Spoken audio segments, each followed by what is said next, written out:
Oh my god, I've never done anything like this before. You can't lose with a clean heart, G. I'm telling you, you cannot lose with a clean heart. 2 years, I tried to shake off just being the ice bath guy and become an artist. It's just scientific. And whether it's scientific or not, man, I'm the proof, bro. Yeah. I'm the proof. It's a fact that unhappiness and stress over time creates disease in the body. How can you really hate on the person who's genuinely trying to just support people with their mental health? How solid my community is now. That's just a testament to the love I've been spreading online. The time where I was furthest away from God was the time where I was furthest away from greatness, where I was most chaotic in my life and least successful. Nothing was going right for me. Bringing up women only. I don't want young boys to be singing my music and being like, haha, she didn't want me back then, now she's begging for it back. Like, it's not Humz energy. As a content creator, there's never a full moment where it's switched off. Like, content ideas, what to do next, you're always thinking of it. I've actually got some pretty mind-blowing stuff that everyone thinks is healthy, but it's actually not. Go on. I've absolutely loved this. Did you? Yeah, I've loved this. Is that looking straight to you though? Do you know what I mean? You adjust that. How you think? Yeah. Yeah, that's fine. Alright. Yay! Oh my god, I've never done anything like this before, you know. Will you be able in to a good way though. look? Yeah, in a good way, because like I said, I've been watching them podcasts there. What's it called? Chats in a Cully or something. Yeah. And thinking, you know what, that looks like a lot of fun. Also, driving is one of my favourite things to do. I love driving. It's so good, isn't it? I'm surprised that you even drive, because in London, most of my friends don't even drive. Yeah, I don't have a car, but I can drive. But I don't believe you. I would ask, but you've got a mic, so I'm not gonna. Tell me exactly how to pronounce your name again. Garima. Yeah, you said it right. It's actually Garima, like in our. Yeah. Can I have a nickname for you? I'm that kind of guy. I give out nicknames. Yeah. What about G? Do you like? Yeah, G. Do people call you that anyway? Yeah, G is good. G. Yeah, feel cool. My G. Well, hi everyone. Welcome back to my podcast. I'm here today with Humz. Yeah, I always have this with Southerners, right? Because I studied in the South as well, that they can never pronounce my name. Didn't you? Yeah, they can never pronounce my name. So go on, try your best. How do you say Humz? Humz. Yeah, in my accent. Yeah, in your accent. Yeah. It's like Humz. Try say it in mine though. Humz. Yeah, that was good. Yeah. No, I can do a money accent because I went uni here, didn't I? Yeah. We're in Manchester today. The sun's a bit in and out if the lighting's a bit off. I've summed you up in like a few words. Oh yeah. So I've said you're a musician, content creator, positive force, ice bath lover, and self-improvement enthusiast. Pretty good. I'm not an ice bath lover though. You don't love it? No. You like the after effects though? Yeah. But I always say I low-key hate it. Not even low-key. It's like, it's never fun. Ever. And even still to this day, you know, turning my shower cold, people think I'm doing that light work. Not even. So it's a constant battle every single day.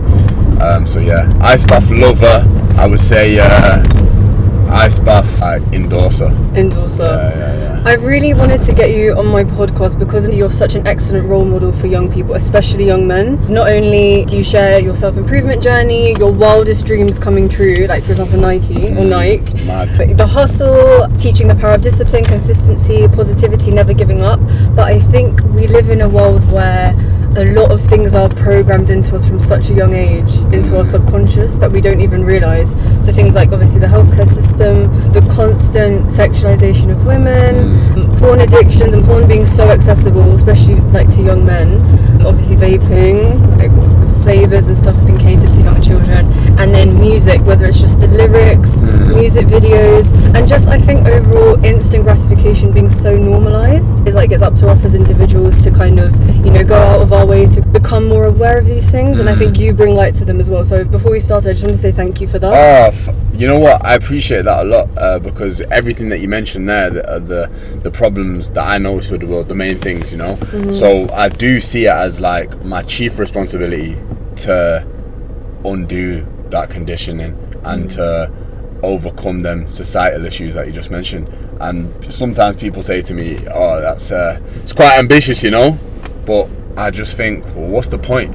What's the point in being here? What's the point in me like doing what I do and having the platform that I have if I'm not gonna at least try and bring about the world that I want to see in this lifetime? Because I believe that it's possible. And even if it's only, I always say, right, even if it's 1 in a million chance that we will end up in a world where all these problems get ironed out, and that, you know, we can end up with world peace, you know, this dopamine thing that everyone's suffering with now, that fizzles out, and we stop having this horrible effect on the planet. Let's say that all that happening is 1 in a million chance. There's still a chance. Yeah. You know what I mean? It's not impossible. It's not. And I believe that all I need to keep doing what I'm doing is just that little bit of hope.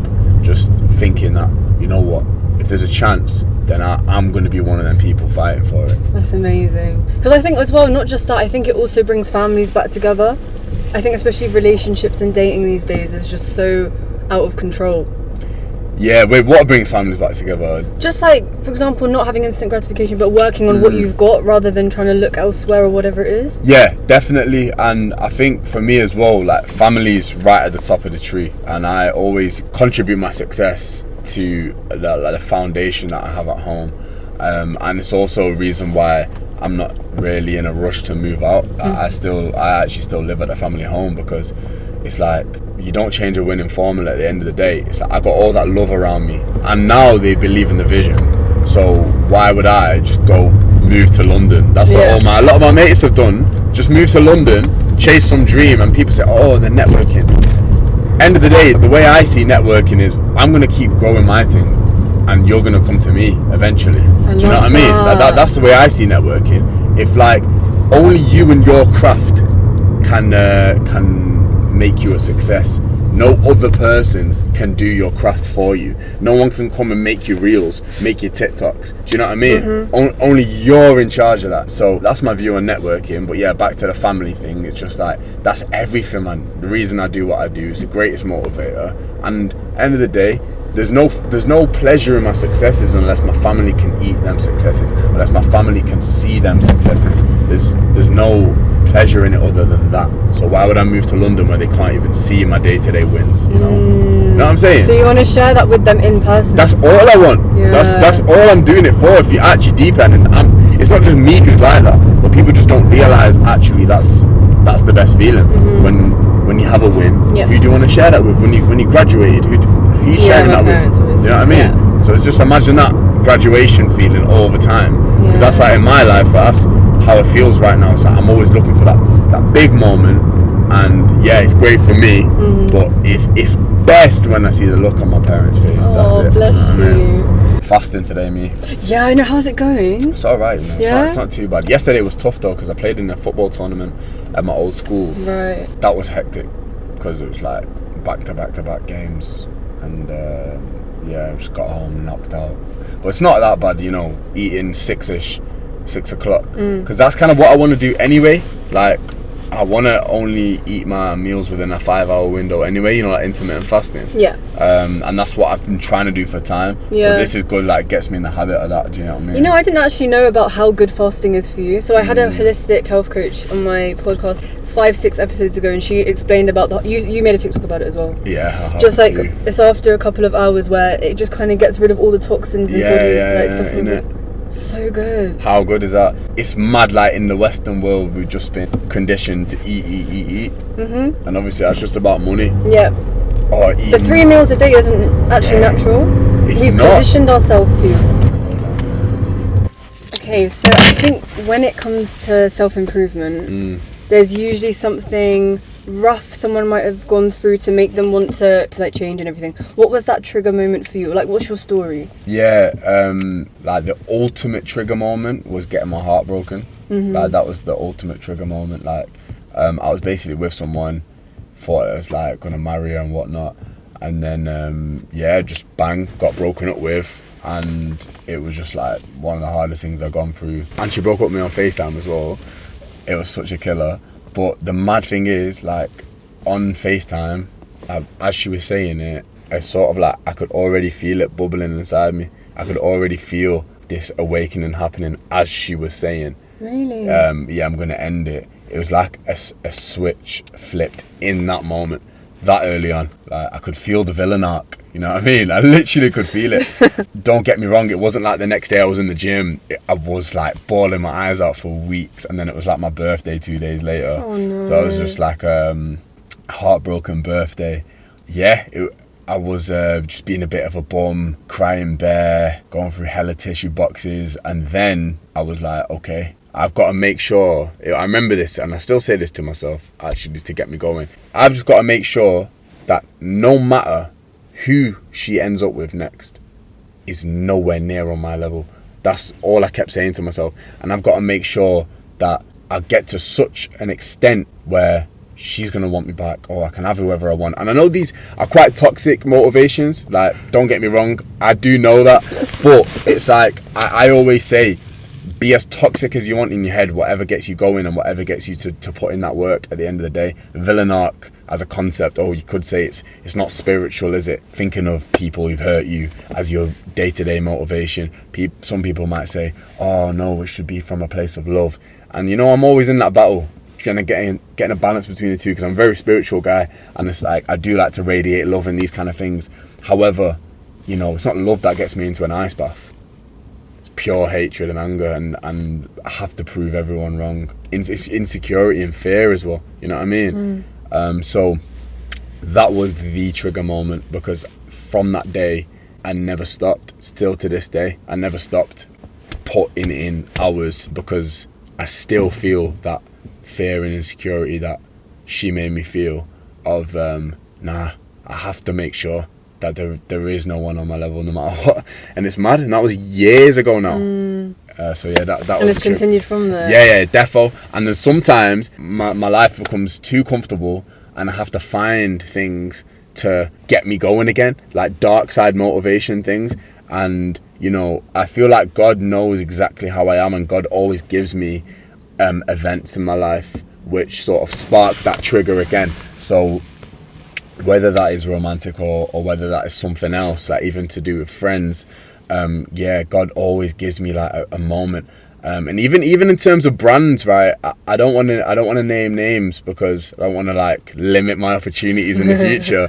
But there's a particular brand who have really broken my heart, and even that is my big villain arc motivation right now, because I know if I get to, or when I get to the place I know I'm going, of course they're going to be belling me up again. And I've had that before with Pepsi. I've gone into that story a few times in the past, so I won't go into it now. But that moment does come where, okay, you didn't want me now, but I'm going to make sure that I'm sort of desirable for every single brand where you're going to come crawling back. So right now it's almost like this brand is like an ex-girlfriend, you know what I mean? They broke my heart, and I have to show you now through my craft, which is, I'm in charge of that. I'm in charge of how big my platform grows, that you missed the boat. And next time I'm going to get to be the one who says, not today. Yeah. I'm on bigger things now. I love that. Have you had people from school coming back then, who maybe you didn't get along with? Or yeah. It was specifically at uni, where like some shit went down at uni, and a lot of people turned on me. That was also one of the toughest things that I went through. And in case they see this, I also want to say, like, I know that I did some wrong stuff as well. Like, I'm not saying that I'm fully innocent, but it was still sad to see a lot of friends turn on me. And since then, a lot of people have messaged me saying, oh bro, like, you know, what you've ended up doing with your life is really nice to see, and sending me love. And I don't see that in a negative way at all. I don't see that as, oh, look who's begging it now. Like, I'm always open to that, you know what I mean? And that to me is just magical, like, you know, that they can put the past behind them, and because they've seen me open up about mental health and talk about the mental health that, you know, we were all going through really as a group, you know, because we're all going on these nights out together and stuff like that. So they must have seen my videos and been like, right, like, you know, it's mad that you were going through that, blah, blah, blah. So it's always nice, like, when people have that full circle moment. And that's why I always say love prevails, because if you just keep like being that good person, being open about your mental health like I'm doing, all these kind of things, eventually you win people over. Because how can you really hate on the person who's genuinely trying to just like support people with their mental health? Like, you have to be something wrong with you, or very, very deeply unhappy to be able to hate on that person. I think as well, them popping up, they're not just saying, oh my god, look at all these followers you've got, look, you're making it big. Or they've said it's so nice to see your growth from what you were like before, which is so nice. And then who am I to be like, oh, you're begging it? Who am I to be like, oh, nah, that's tragic. Like, now they want me because I'm up.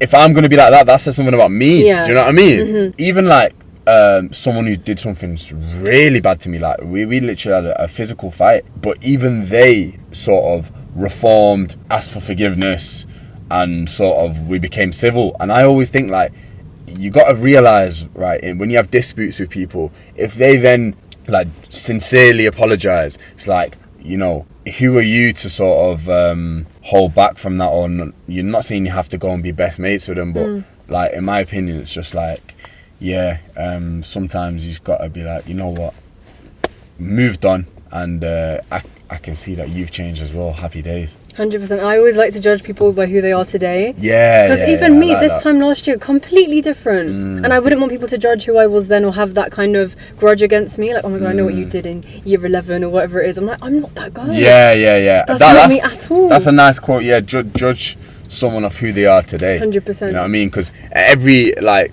2 years, you're a different person. Do you know what I mean? 100%. How can you be judging that person then? It doesn't make sense. 100%. But this actually happened today. I don't know if you saw this whole Darren Till beef. Yeah, I was going to ask Did you see that? Yeah. Mad, innit? How crazy. Had you ever heard of him before? No. Yeah, see, you know when I made that vid saying I was a big fan of him growing up, I actually was. Like, I wasn't even gassing it. Like, people were like, oh, no, you weren't. I was like, bro, I actually remember, like, finding interviews. I had a connection with him over the videos. I was literally like, bro, this guy is like, he's speaking to me right now. Do you know what I mean? That's how deep it was. And I'm not even into UFC like that much. I am a fan, sort of, but for me to actually be like, have an emotional attachment with a fighter is rare. I've had that with Khabib, and Darren Till was one of them for some random reason. And then his career didn't go like that well in the end, but I was a big fan. So this week when my mates are messaging me like, bro, have you seen this Darren Till stuff? I'm like, wait, what? Look online, these guys like gone to the effort of saving my video and reposting it, and then obviously we all know what he said in the caption, just trying to hate on me basically.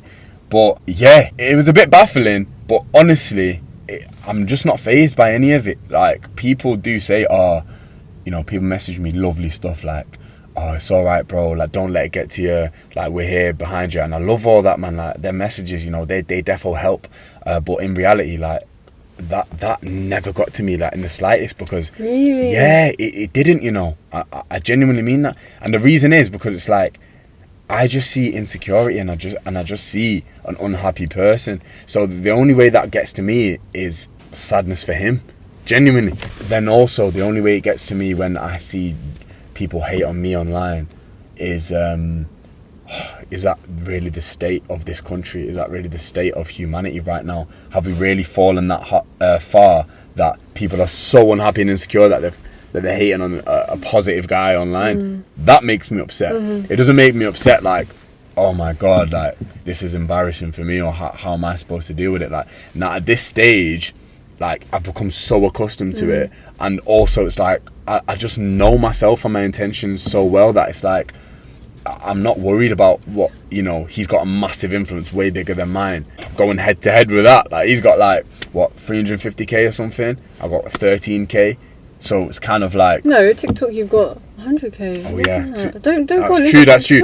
200k all platforms. Yes. Actually, obviously he's been in top 10 in the UFC, like that's big time, that's big level stuff. Like, Conor McGregor probably follows him and stuff like that, so I can see why that would take its toll on you mentally, because that's cyberbullying, you know what I mean? By like some massive guy. All he's done is give me great PR at the end of the day, because that's a nice way to see it. That's what my mate said in the messages. They said like, bro, I just find it mad how Darren Till is giving you the best free PR that like you could ever have, and you didn't even do anything, you were just being yourself. And that's the nicest thing. Like, I was genuinely like just responding with what came naturally to me, which was good vibes and love.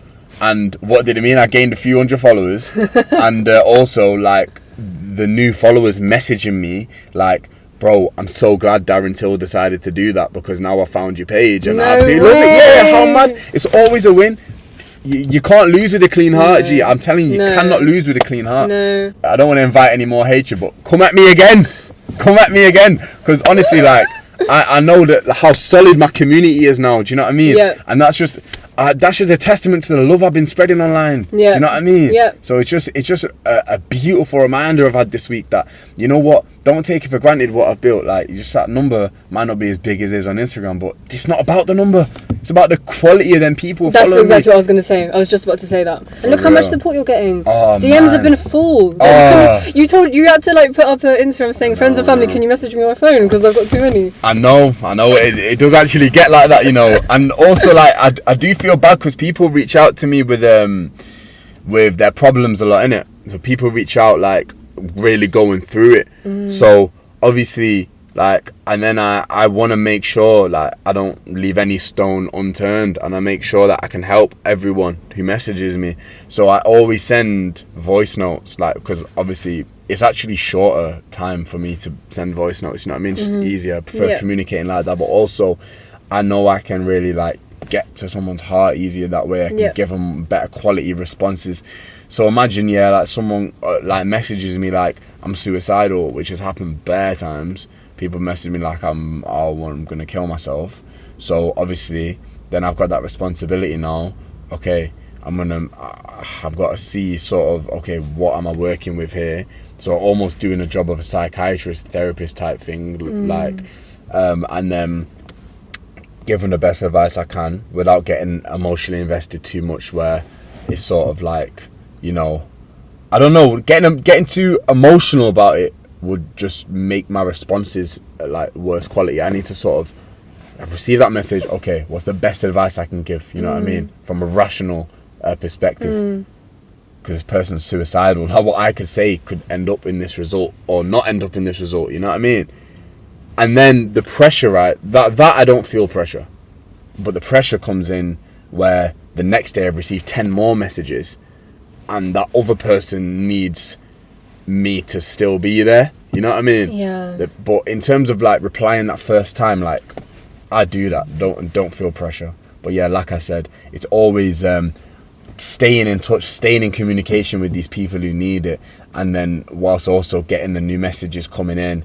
And then I'll scroll back to my messages and I'll see that I left someone on red for 2 months and they were talking about something really close to heart, you know what I mean? And like, they were fully opening up probably for the first time ever, and I've left them on red and shit like that, which but that obviously upsets me. How do you balance, because I think there's this whole thing about pouring into yourself before you help other people, so that you're able to love and help from a full cup, and not from anything that you're lacking. So you're not like taking away love from yourself, but you've got so much abundance love within yourself, and you've done so much for yourself, you've been putting yourself first, then you can go out and help people. How do you balance that when you're getting messages every single day to pour into you before you're helping them? Yeah, you know what it is? It's just knowing when it's time to take a break, and not also when I stopped doing all the things which got me to this place mentally, when I stopped meditating, when I stopped exercising, when I stopped eating well, I do just become anxious again and do fall backwards. So it's like there has been times where, exactly what you said, I'm giving out this advice, but then I'm like, when's the last time I actually meditated? You know what I mean? Them times do actually happen.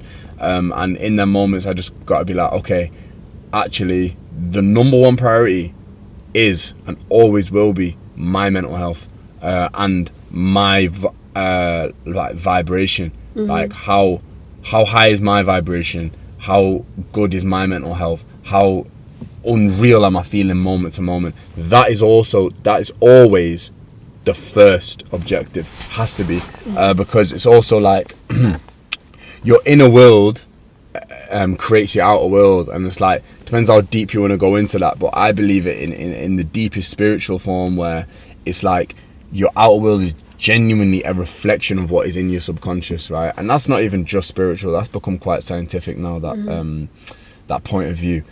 So if that's the case, then I gotta make sure that this in here is feeling like $1 million, you know what I mean, all the time. Have to make sure of that. And then when I notice that slip, that's when I'm like, okay, I'm gonna take a couple of days off socials. I have a lockbox, actually, an iPhone lockbox, which without that, oh my god, I'd be nothing. Cause what is that? It's literally a box, you put your iPhone in it, you set the time. Yesterday I put it in for 14 hours, so I was actually talking to you on my laptop. Oh really? Yeah, because it just gets a bit much So that's the main thing for me. The biggest downside of what I do is having to be on social media constantly when I don't want to be on social media. That is the number one downside, because then it means that all of a sudden I'm checking these DMs and I'm talking to a brand, but next thing you know, I'm on the For You page. You know what I mean? Next thing you know, I'm watching reels, because that's how these apps are designed to keep you on there. So, and then you're also making content. Yeah, so but then one second I'm creating, which is fine. Then the next second I'm consuming, because I'm still on the same app. So it's like, it's very hard to overcome that. Very difficult. And the reason that's frustrating for me is because I want to be performing at my best, but all of my dopamine's getting sapped, and I'm getting given all this mad amount of dopamine. Then it's making me less driven in the rest of my life, because that's how it works. Do you know what I mean? And I'm trying to advise people to stop doing that and trying to get them back their motivation and drive. But I know I could still be performing even better if I wasn't a content creator, if I didn't have social media, if I could delete all these apps. That's what I want to do. You know what I mean? Yeah, because it's not like a 9 to 5. It's like a 24/7 job. Yeah. That's like being an entrepreneur, though, isn't it? It never switches off. But I don't know if this is. If it's more so for content creators, right? But I do feel like it is. I do feel like as a content creator, it's like there's never a full moment where it's switched off. You're always thinking like of like content ideas, what to do next. You're always thinking of it. Stories, like you know, and I gotta have my phone with me there, because I've got to make a story. So it never actually a full switch off. However, I don't complain about that, and this ain't me complaining. And I also, for me, I think I can handle that, because it's genuinely my passion. Like what I do is like, it's all I want to do for the rest of my life. So how it doesn't feel draining, do you know what I mean? Or maybe there's an odd time it might, but that's just like physically, you know, my energy exertion is getting a bit much. But overall, I never feel like, bruh, this is getting a lot of work. I could roll out of bed and make a song. I could roll out of bed and edit a video. Like, it doesn't feel like work, obviously. Do you know what I mean? It's just like... That's so nice. And obviously, I'm so grateful to God for that, because for a very long time, I didn't know what I wanted to do. Do you know what I mean? Yeah. And I was always like, you know, tried an internship there, and I was just like, what is wrong with me? Like, why can't I just sustain these jobs? And like, why am I just actually the worst employee on the planet, like just cutting corners constantly? And then I realized, because I hadn't found my passion yet, and obviously I love got ADHD that for you. as well. Yeah. Talk to me about your spiritual awakening, because I had one about a year or two ago. It's changed my life as well. Yeah. Crazy. Spirituality is everything, isn't it? Yeah, because you love Dr. Joe Dispenza. Do you know about him? Love him. Yeah, I'm reading Supernatural at the moment. Oh yeah. No way. So good. Yeah, he saved my life. You know, he's the guy who saved my life. Before Wim Hof, before anyone else, it was Dr. Joe Dispenza. Yeah. And yeah, that was my light bulb moment, man. And I still remember in lockdown his video coming to me on YouTube. That the was Jay Chesty one. Yeah. You know. No, because I've listened You've seen to it on my other other podcasts. video. Yeah, of course. I did my research. I know, I'm impressed, man. That's quite a niche thing to know. And then obviously buying his book, and that's what kick-started my whole journey into spirituality. And then I found spirituality before I found God. So like, I found my way back to God and religion, but through spirituality first, if that makes sense. Right, I see. Because I've always been brought up Muslim, yeah, religious family and all that, but obviously like I wasn't behaving like a Muslim for a big chunk of my life. But the time where I was furthest away from God was the time where I was furthest away from greatness. It was the time where I was most chaotic in my life and least successful. Nothing was going right for me. You know what I mean? And then, yeah, like I said, I discovered spirituality first. And what I actually mean by that is I discovered meditation. I learned what it was to get out of your thinking brain. And I learned the science behind tuning into the divine and sort of manifestation, and how that is just a scientific process of you can prime your subconscious and you can basically experience something in your mind by visualizing it, and your body doesn't know the difference between a real life experience and the one that you create in your head. So your body thinks that you're having that experience of you on stage performing, of you on stage like speaking to people about mental health, blah blah blah. You had that one as well. Yeah, well, you know that as well. Come on, way before it happening. And I had that moment in a meditation where I saw all that happening, like you just said. I saw all that happening, and I knew because of the book I was reading and the science I was reading that, oh my God, this means my subconscious is starting to believe it. Every cell of my body is starting to believe it. And then once you're that person who believes that you've had all them experiences, then guess what happens? You start to attract them experiences in the real world, because whatever is in your subconscious is what you attract in the real world. And you know what's mad? Like, some people switch off at this type of conversation, but I swear, man, you've got to be open. You've got to be open, because it's just scientific. And whether it's scientific or not, man, I'm the proof, bro. I'm the proof. Like, please, there's no reason for me to like exaggerate anything. Like, I've been doing that, you know, and I'm still doing that. It's like even Nike was I know, I was gonna ask you. Yeah, even that was manifestation. So cool. When I heard you speaking about it, I was getting a bit emotional. I was like, oh my God, he used to like, you know, kick a ball around when he was younger, and now he's in Nike. Nike's called him. Oh my days, you know, yeah. And it's your profile photo and everything. You love. Do you know what I mean? Yeah. Has to be. It was honestly like, biggest moment of my life so far, defo. Well, more to come. Yeah, more to come. And that was a while. That was a while ago now, but obviously since then, I'm talking about like, these big moments, right? Nike's a big moment. Since then, I had the Instagram top 10 creators is obviously like. Well done, huge. amazing. So them two things, but it's right now we're in that time, like in that time for the next big thing. Do you know what I mean? It's coming. It is, you know, it is. I can feel it. This week, I can feel it. Like the Darren Till stuff, like it's all just been a bit too perfect. Because did you see the message, the tweet today? Yes. Did you see that when he said he wanted to, like, he didn't like who he was anymore, and he wants to become a new person, like he's done with the jokes? Like he's done hating on people online and stuff like.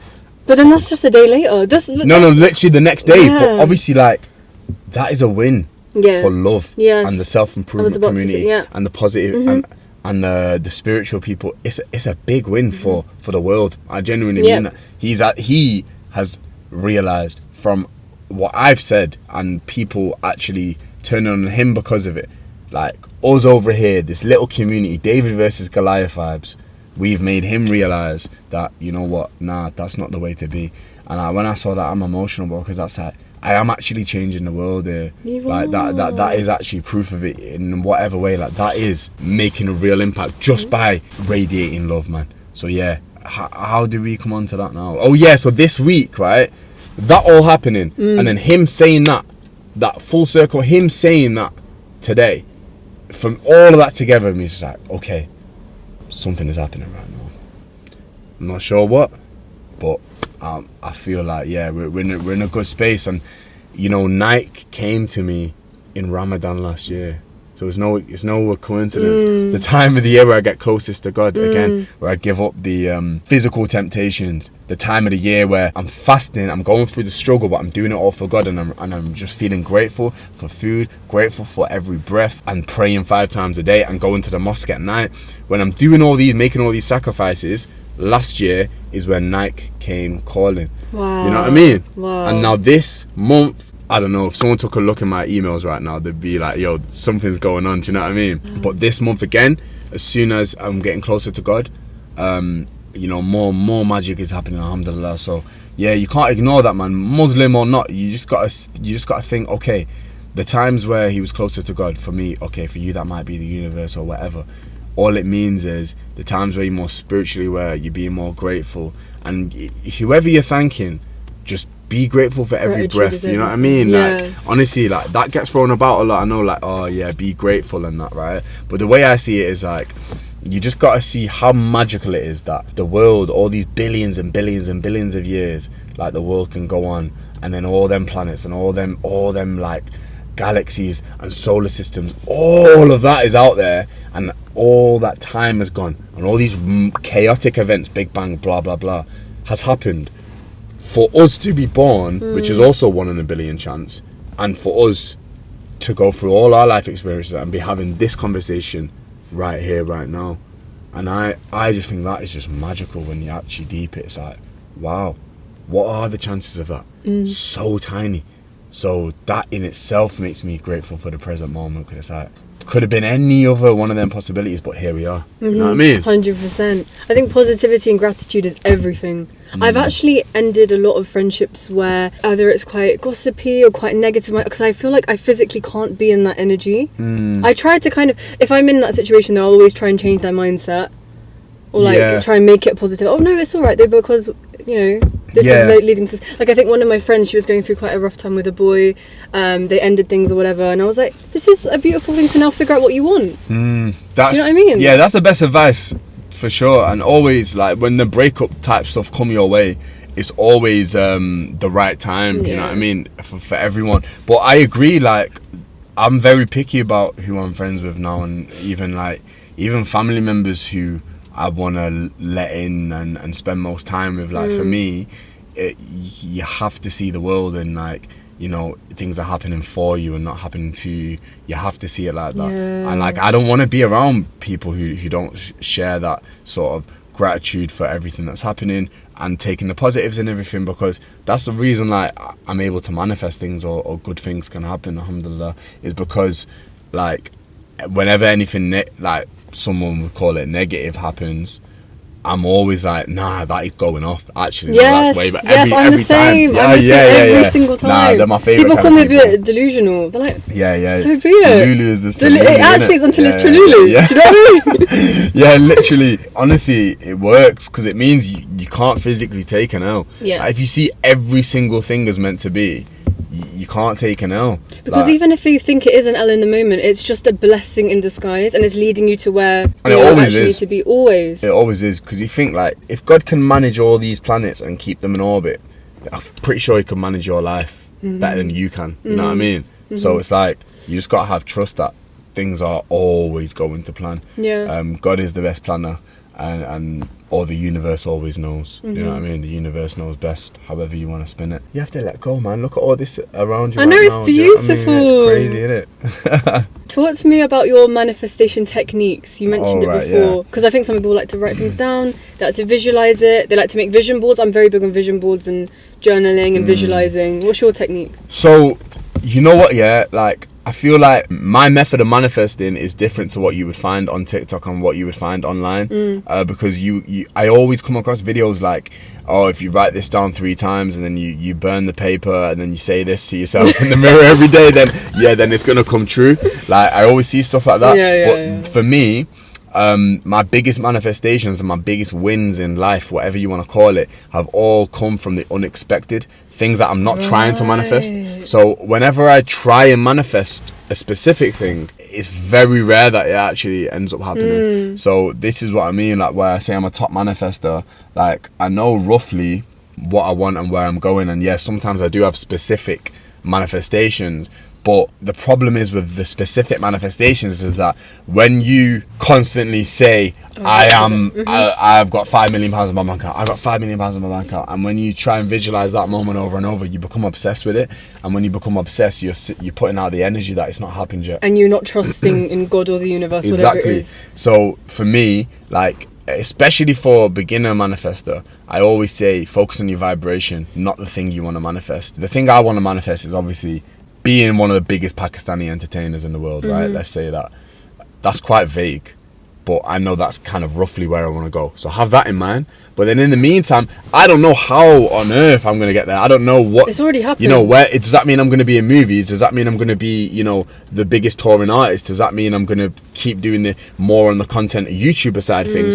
Who knows? But all I'm doing is following the flow of events. Like, I know greatness is the goal, but in the meantime, all I can be in control of is my vibration, like the quality of my presence, like that's it. So I always say, actually, don't get so bogged down about manifestation. Think about mental health and your moment to moment joy. Like, that is how you're gonna manifest anything in life. Because even if you want to manifest abundance, you have to feel whole and full inside first. You can't feel whole and full inside by just saying affirmations to yourself in the mirror. You can't. Affirmations are a good tool, but that's from the conscious brain to the conscious brain. You know what I mean? You'll know this, a Dr. Joe fan like you are. Like, you've got to get into your subconscious, and the only way to do that is through feeling, right? And that means you need to go deeper and do things like meditation over time, and it's changed my life. And presence. Then you're gonna start feeling, like we're saying, grateful about this, grateful that even though it's raining now. So what, man? Look at the duck. There's a duck. I don't know how there's a duck here. What? It's a car park. Oh, there's another one. Why are there 2 ducks here? That's so funny. There's not even park near here. No. It's near the motorway or something. That is so random, I'm not gonna lie. What the hell? I would say it's probably, then your way is probably just authenticity, gratitude, positivity, and discipline and trust in the universe and God. That's how I'd say your manifestation. It is. I'd sum it up like that. I think that was a great summary of what my formula is, for sure. And it's also, I have to keep on reading the books which get me to my best vibration, because for me a good book, it changes me as I'm reading it. Yeah. And you know what I mean, it's really like shaping me whilst I'm reading it. So there's 2 books in particular, and it's an author who he's the one who changed my mindset on this manifestation. He's called Michael Singer, and the books are The Surrender Experiment and Untethered Soul, and he's got a third one as well. I'll link them. Honestly, them books, I'm reading Untethered Soul for the 3rd time now. Wow. And I've read Surrender Experiment twice, because they always get me back into that, remembering that, oh my God, you know, all this stuff I was coming out about the planets and, you know, God and the universe, keeping all that in check. You can keep your life in check. That's all come from his teachings, right? So yeah, like, for sure, let go, man. Let go and surrender, and let the world take you like where it knows, because everyone has their destiny too. Like, you can't manifest beyond your destiny. Do you know what I mean? Like, it's not everyone's destiny to be a rock star. It's not everyone's destiny, I don't know, to be a catwalk model. You know what I mean? You can't manifest anything. Destiny is one part of the manifestation puzzle. So it's also, that's why you need to be in tune with your divine purpose. Like, you also need to, that's why following the flow of events is more important than trying to pick out the exact thing you want, because sometimes the thing that your ego wants is different to what's right for you. You know what I mean? Yeah, I see. No, like, that's so I have powerful. that as well. Like, sometimes my ego might want £1 million from tomorrow, but in reality, like, God knows that if I had that now, maybe I'd stop working towards changing the world. You know what I mean? So God's like, bring it at the perfect time. Yeah, he will bring it. But this is where, like, you know, following the flow of events is trusting in your divine purpose, which is greater than a purpose you can create from yourself. I love that. You know what I mean? That's amazing. We mentioned meditation. That is the one thing I tell everybody, like, oh my God, it has changed my life. I was a very reactive person. I'll get into this later, but I was also ADHD. Okay, So I was a very reactive person. I'm not saying like angry, but I mean like if I was making toast and my bread fell on the floor, oh my God. Yeah. Whereas now, no, it's like, it's alright, I'll just get another one. It's not, so I'm a very calm person now. Okay, and that has come through meditation. Yeah, because like you said, it's the present moment, not letting all these thoughts come in, and it takes practice. I had to start off with literally 2 minutes. I type in 2-minute meditations, then 5 minutes. I can do about 10-15 minutes. Someone's 35 now. I know you can do over an hour, which is crazy. It's been a while since I've done that, though. Oh really? But how has meditation changed your life? In the exact same way that you said there, to be fair. Like, and I hadn't even realised that, like, it's meditation which has made me get rid of them sort of reactive things in my life. Like you said, it's so funny that you drop the piece of toast and you're like, oh damn. But now I'm like, I love that. I'm like, oh, it's all good. I love anything that happens, even if I stub my toe, right? I always use that example. Like, I'm running out the house, I'm in a rush, and I stub my toe bare hard and it delays me, and I'm like, even that, I'm so conditioned now to take the positives. Same. I always start laughing now. Yeah. In it, people think I'm like psycho. Same. But now I'm always like, you know what? Like, that is actually God just trying to save me from a car crash or something like that. Do you know what I mean? Like, who knows? The butterfly effect or whatever it's called. Who knows like what the positive is? Sometimes you can see the positive directly. And then sometimes it, like, that happens because you're getting a reminder that you're not present whatsoever. Like, sometimes it's like that, like something like messed up happens, or like minor little thing, like you said, drop the toast, and it's just a reminder that, oh bro, like, your mind is all over the place, come on, like, check in and get present. You know what I mean? No, 100%. Sometimes it's as simple as that. Some people literally just think, oh my God, what's sitting in silence for a few minutes going to do? Like, what the hell? I'm like, don't bash it until you've tried it. Because you're not going to see the results straight away. Like, for me, it probably takes after about 2 weeks, you're just like, why am I so calm? And it's through meditation, but it's that consistency over time. You'll see it. You're not going to see it straight away. I'd say calmness, but I'd say, like, one of the main things that meditation has brought for me, like, now I've been doing it for years, is like my focus levels. Yes. And obviously, because I've got ADHD, 100%. like, it's the most necessary thing ever. Like, better than any medication could ever be. Like, long-term meditation means, you know, we're living in a world where focus is hard to come by because of like attention spans and everything. So, especially with TikTok as well. yeah, exactly. So you do actually need to meditate in this day and age to really get to prove to yourself even that you can focus on one thing for a duration of time. Yeah. Like, you know, our ancestors used to be able to do that light work. Like, that's all they ever did. You know what I mean? So yeah, meditation is important for that. But I would still say, like, my number one benefit from meditation is manifestation. Like, that's still, I've used meditation most successfully to visualize, getting so present and then visualizing and feeling like I'm in that moment. Yeah. And then priming my body into becoming that ideal vibration. So for me, meditation is my tool for getting to my dream vibration, which therefore attracts my dream life. You know what I mean? No, I love that. Yeah. How do you increase your vibrations if you feel like they're a little bit off? What are your techniques to get back up there? Singing, dancing straight away, like that instantly increases my vibration every time. A little boogie and a little sing song in my room. That, like, no matter what, will raise your vibration. I think for everyone. You know what? I'll leave it as that. That's the main way. Yeah, you're all over social media. You know, in front of Trafford Centre, Big Ben, doing all these ice baths. What's got you in? Like, how did you find out about cold exposure, and why do you feel so strongly about it? So cold exposure, I discovered it just like when I was still trying to like battle my anxiety. Came across it, tried it out. Like, I was trying a lot of things out. And the cold shower thing, it was just making me feel like awake after every cold shower, and I was like, oh, that's quite interesting. Then I found out about ice baths. I was like, okay, we'll give that a go as well. And all of a sudden I was feeling less anxious, like when I was in social situations, and that for me was a big deal. And that was something like I suffered with for years, and obviously the anxiety for me crept up because of like drug and alcohol abuse, really. And that's what when I noticed it was after going to loads of festivals, after like just, you know, not having sort of a focus for years, and then my brain was just in such a bad way that it manifested in anxiety. So yeah, given that I'd had that for so long, when I started to notice, these anxious thoughts are like not as present, I knew it was to do with these daily ice baths. I was like, okay, this is something I have to keep on doing. And now, I remember the other day even, I was in London and I went for a cold swim, and then straight after I just felt electric. So you mentioned about how to raise your vibration, like 10 minutes of cold exposure, you'll be at your optimum vibration. Like, honestly, I was like talking to everyone, I could just feel like energy pouring out of me.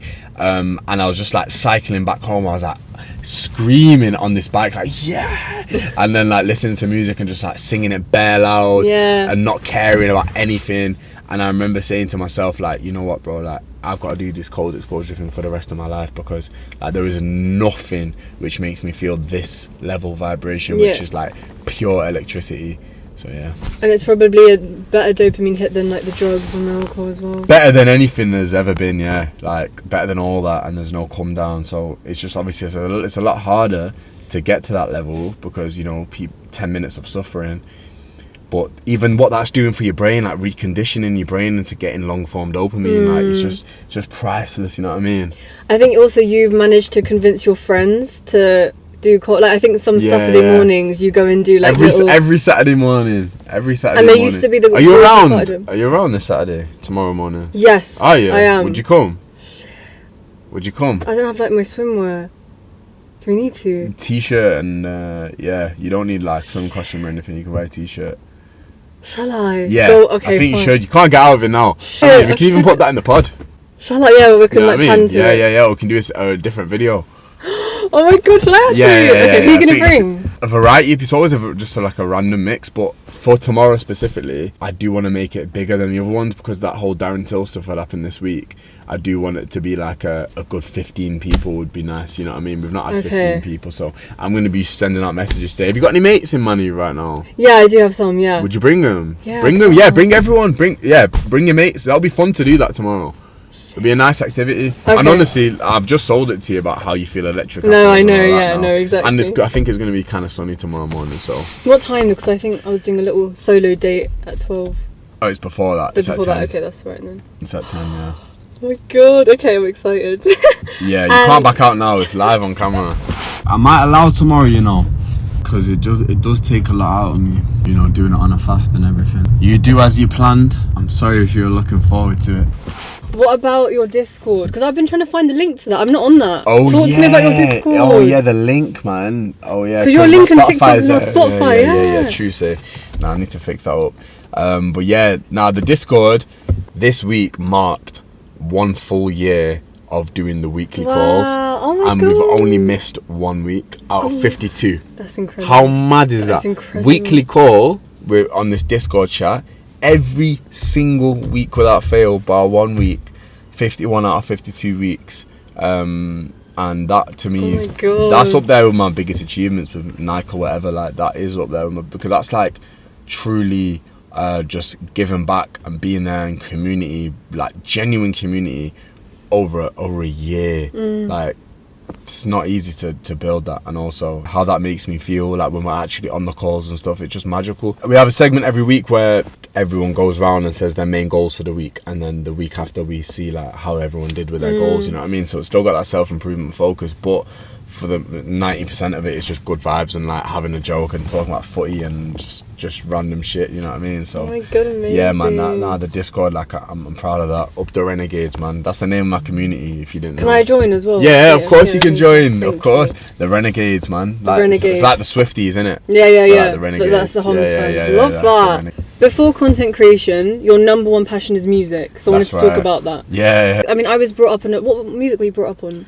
R&B, mainly old school R&B. Yeah, so I was like rock. My dad loved rock really? music, Yeah. but then I loved R&B. Old school R&B is my favorite genre. I feel very strongly about modern day music. I started to realize the lyrics that I'm singing along to, Yeah, okay. and it didn't make the beat is amazing, but it didn't make me feel good. Do you know what I mean? Like hearing the way sometimes men would speak about women or derogatory stuff, or like drugs, or like violence. It didn't make me feel safe. Especially like since I've connected more with like my feminine energy and stuff, I didn't feel safe in that. So, you know, I've gone back to like listening to 60s, 70s, 80s, just feel good music. And obviously Michael Jackson as well, he's like my number one. Like he doesn't. You same. Same. Yeah. Have you seen MJ the musical? It's in London right now. You should go. Humz is No way, really. I'm gonna go see theatre. So good. Oh my god, no. So I'm in London soon, you know. Are you? It's yeah, until I'll end go. of April.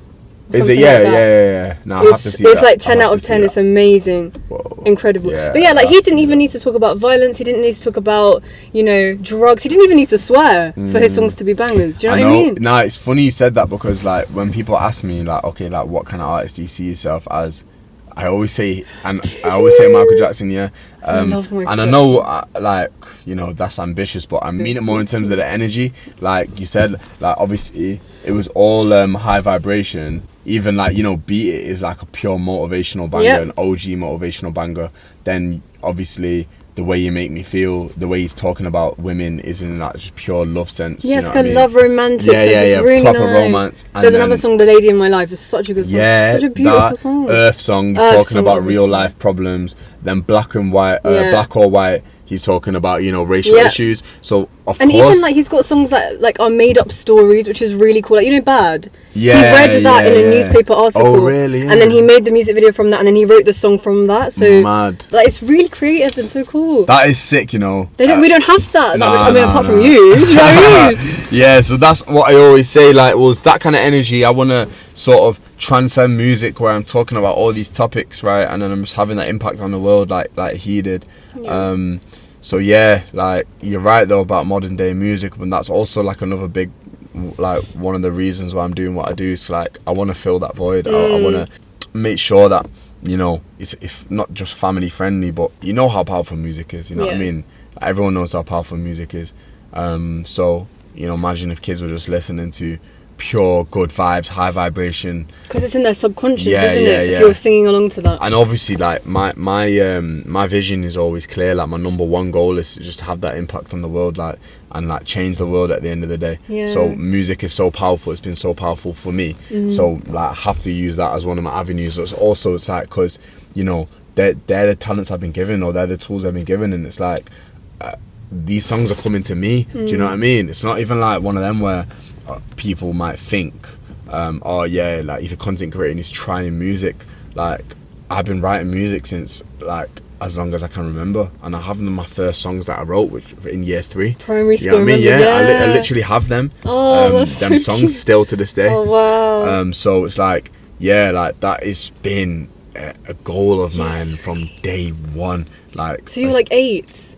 yeah, 7, yeah, 8. literally. Wow. And then obviously, I never played an instrument or anything, but I always like was writing bars constantly. And then I was such an awful singer, right? Like I could, and then when I listened to I actually thought I could sing though. That's like, you know, one of them. And then I listened to my voice notes, and I'm like, oh my god, bro, you're awful.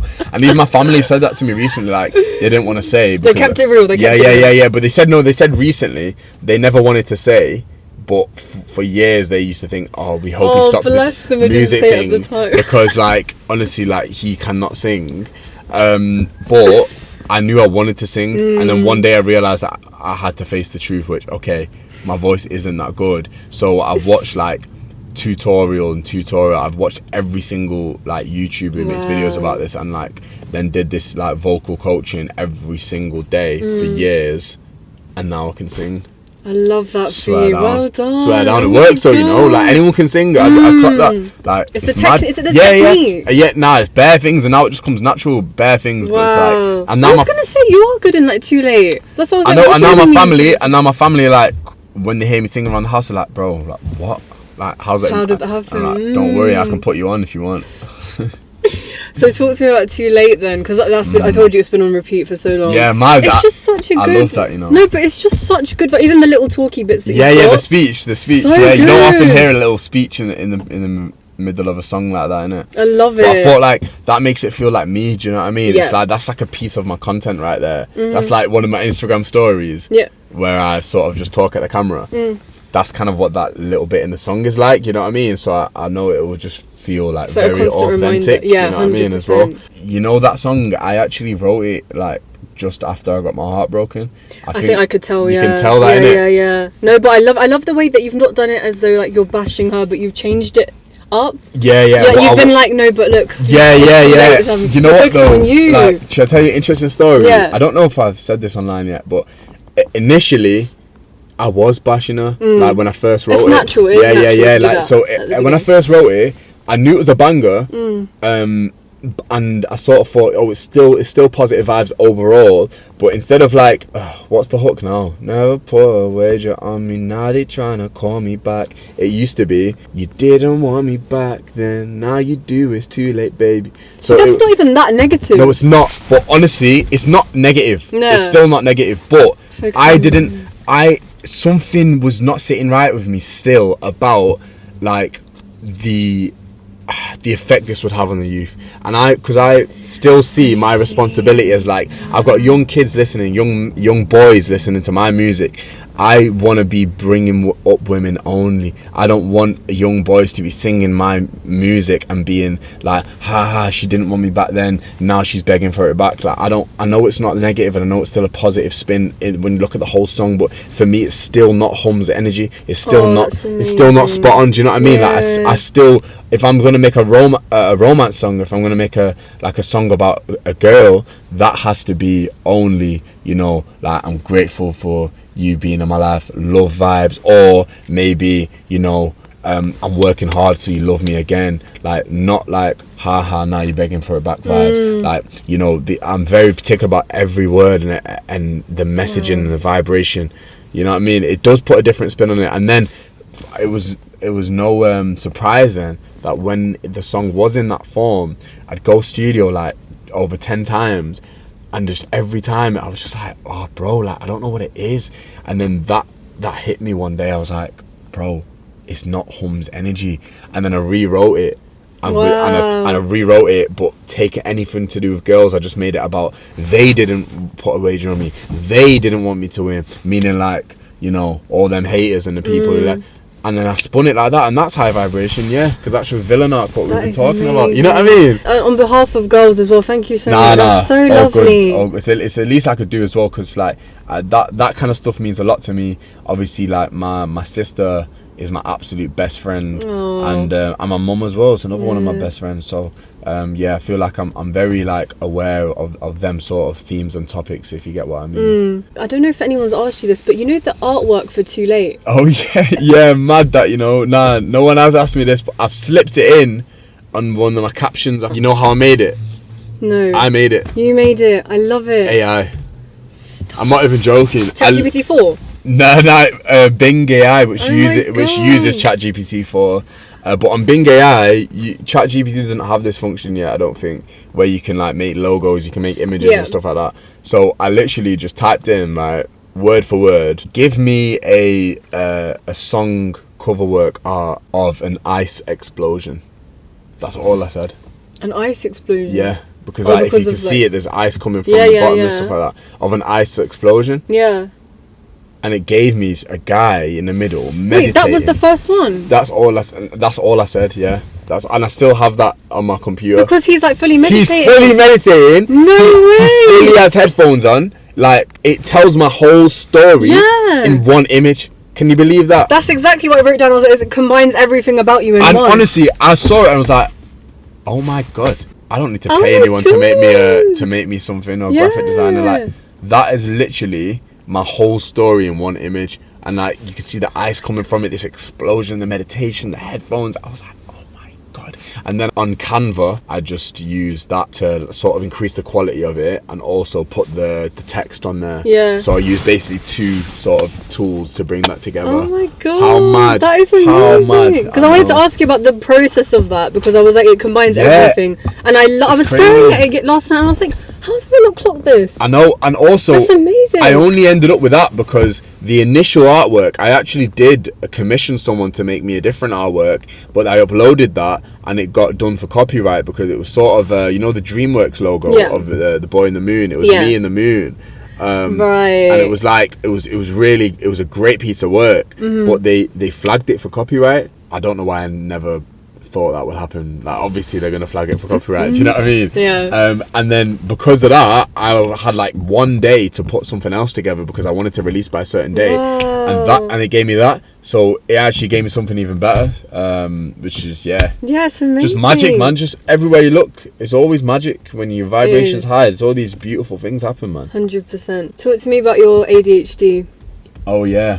So I know I've spoken a lot about the person who broke my heart. But I have to say, like, when I look back at people who changed my life, she's like the main person because she's the first person who said to me in my life, like, you've obviously got ADHD. Oh, she said that? Yeah, because she's got it. So my ex said the same thing. Oh, no way, really? Yeah. And then because of him, I was like, let me go and do the diagnosis. No way. That is crazy. These people know you best, innit? Yeah. But obviously, I didn't really know what it was. I was like, oh, right, what? And then I started researching, and I was like, bro, this is me.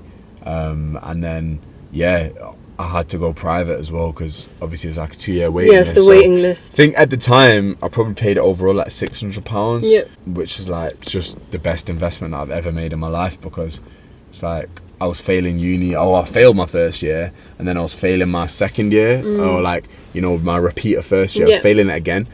So it was going to end up like being just an absolute write-off bum, like failed uni twice, until I got my ADHD diagnosis. And then because of that, I ended up turning that year around and then obviously getting a first in the end. And medication was a big part of that too. I was going to ask you about that. Were you? Yeah.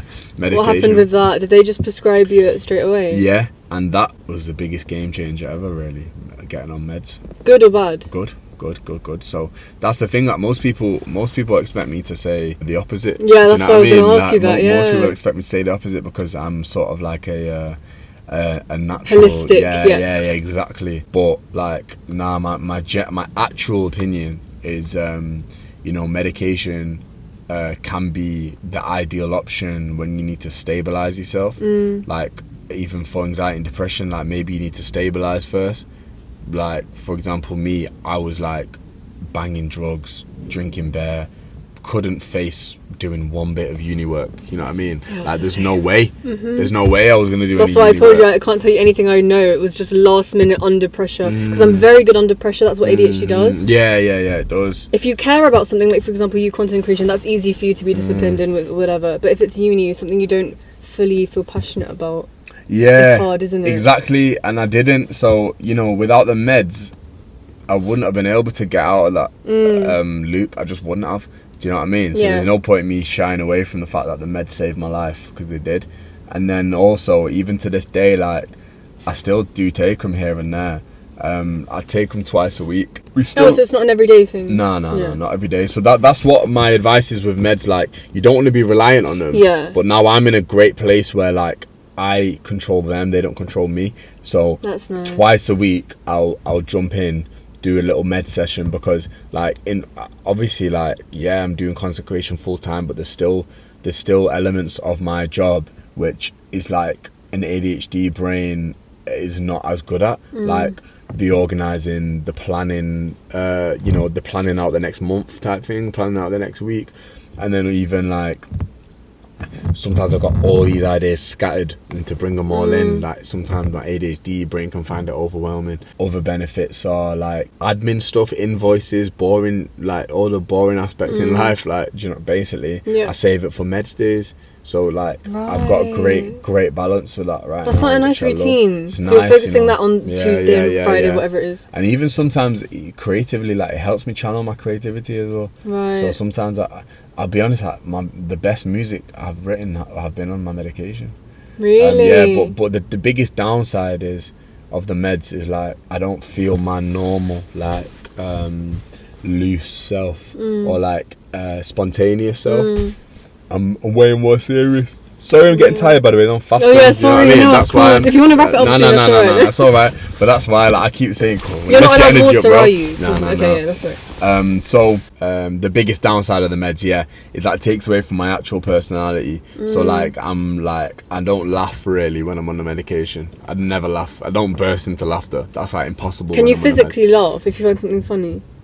Not like properly, not like proper burst into laughter like I would on a non-meds day. I'm not like random or like funny or anything like that. Do you know what I mean? Everything's just serious business, which is all right with me for some days. You know what I mean? Yeah. Do you know what helped me with mine? Is I actually never took medication for it. Did you get a diagnosis? I got so basically, you know, with the private one you're talking about, so there's an unofficial one, then afterwards you go to the official one. So I just had the unofficial one. So I basically, he was like, yeah, you do have it, you just need to pay it or whatever. Because I was at uni at the time, so I couldn't afford it. I was like, Dad, please pay for it, please. I need to find out or whatever. And then, you know, Asian parents said, it doesn't exist. Do you know, it's not a thing. So he didn't. But for me, I think as soon as uni was over, I started to manage it a little bit better through meditation and also the power of the mind, which I wanted to talk to you about, and power of words.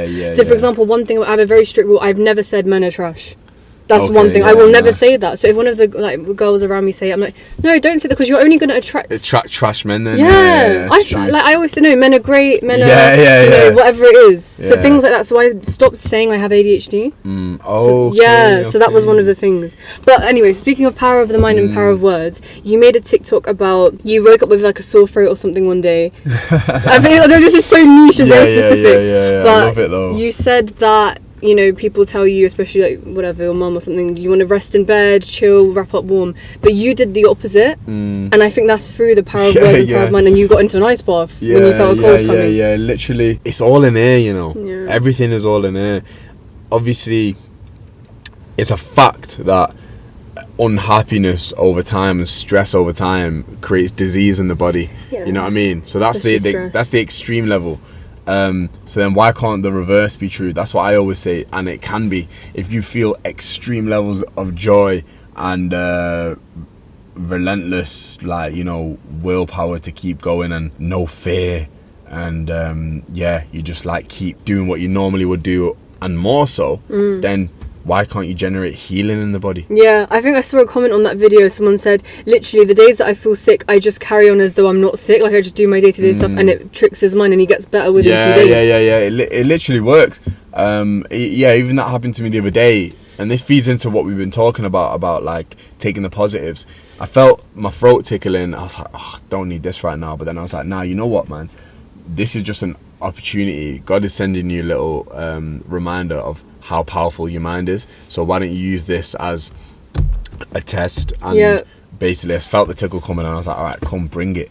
And I just like opened up, smiled, did my usual, did a bit of singing, and I'm just jumping around a bit, haha. Next morning woke up and there was nothing. That's incredible. Do you know what I mean? So That's it's just incredible. like, yeah, like, it does work. Yeah, it does work. No, it's so sick. I think also we all know that food links into mental health, and you're very big on your diet. So what are some of the things that they tell us is good for us but it's actually not, and then how have you changed your diet since becoming more aware of that? So you know what, yeah, I've actually got some pretty mind-blowing stuff that everyone thinks is healthy but is actually not. Go on. Right, okay, shall I give you a top 3? Yes. Right, here are 3 things which every single person thinks is healthy, right, but they're actually not.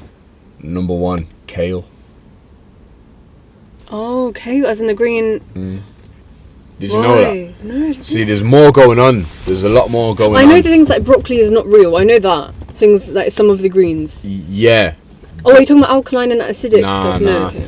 There's something called oxalates, and that's another thing that we have to think about. And I know it can get annoying, like, oh my god, like kale. I mean, I thought that was actually the healthy thing. It's good. But it's literally like there's this thing called oxalates. If you look at kale, and spinach has oxalates too. Under a microscope, it looks like shards of glass, and it basically rips open your gut. Because if you think about it, right, do plants want to be eaten in the wild? Do you know what I mean? Yeah. Plants in the wild, they don't want to be eaten, so they have defense mechanisms. Do you know what I mean? I've not thought of that. I thought you were going to say like GMO or something. Nah. But no, they genuinely, like, So, it's naturally. Do seeds and nuts want to be eaten? No, they don't want to be eaten. Because they need to be spread. Oh my so god. They can be planted and make sure that their species can continue growing. So no, like, you can't just go and eat like hella leaves and think, yeah, that's healthy. So kale, it's got bare oxalates. Don't eat kale unless you cook it. That's how you get rid of some oxalates. Wow. So cooking these like spinach can still be healthy, but you have to cook it. From the heat. Yeah, you have to cook it. So kale I would still avoid. Okay. There's not many benefits anyway. Wow. But spinach, like, you can make it healthier, like, and get rid of most of the oxalates by cooking it. So yeah, how mad. Kale, spinach, both contain very high oxalates, which you need to be aware of. How mad is that? Most people don't know that. Yeah, because we just think greens are amazing. I was drinking a bag of kale and a bag of spinach like every day in a smoothie. Like, I was literally glugging it down. Little did I know I was ripping open my gut in the process. So yeah, like, it was a shame. And then obviously I had to tell my mom, like, don't eat this no more. And she was like, what do you mean? Like, my mum's the same. I've been doing it for years. So annoying. But then eventually she'll hear it from somewhere else and be like, yeah, you're right. Yes, yeah. All the time. Oh my god. I know, but I just gotta wait for that moment. So yeah, so them spinach, two. kale are the top 2. What's the third one? Yeah, and then the third one, I'd say nuts. Not all nuts are healthy. That's really broken my heart. Because there's also some still can be, but you got to do your research. Yeah. Like, don't just consume nuts, because there's another thing. Oxalates are one of the anti-nutrients, right? That's the family of things, the anti-nutrients. Yeah. Right. One of them is oxalates. One of them is lectins, and one is phytic acid. And these are things which leach your nutrients. Phytic acid and lectins. Oats are very high in phytic acid. Yeah. You might have I don't saw know my video about that. Yeah. I think I might have. Oats are very high in phytic acid. Wow. But yeah, if you prepare them properly, by soaking them overnight at room there's always that. temperature, Yeah, my dad tells me you to can do get rid of like the phytic acid or most of it. However, I still advise against oats because they are the most heavily sprayed like pesticide.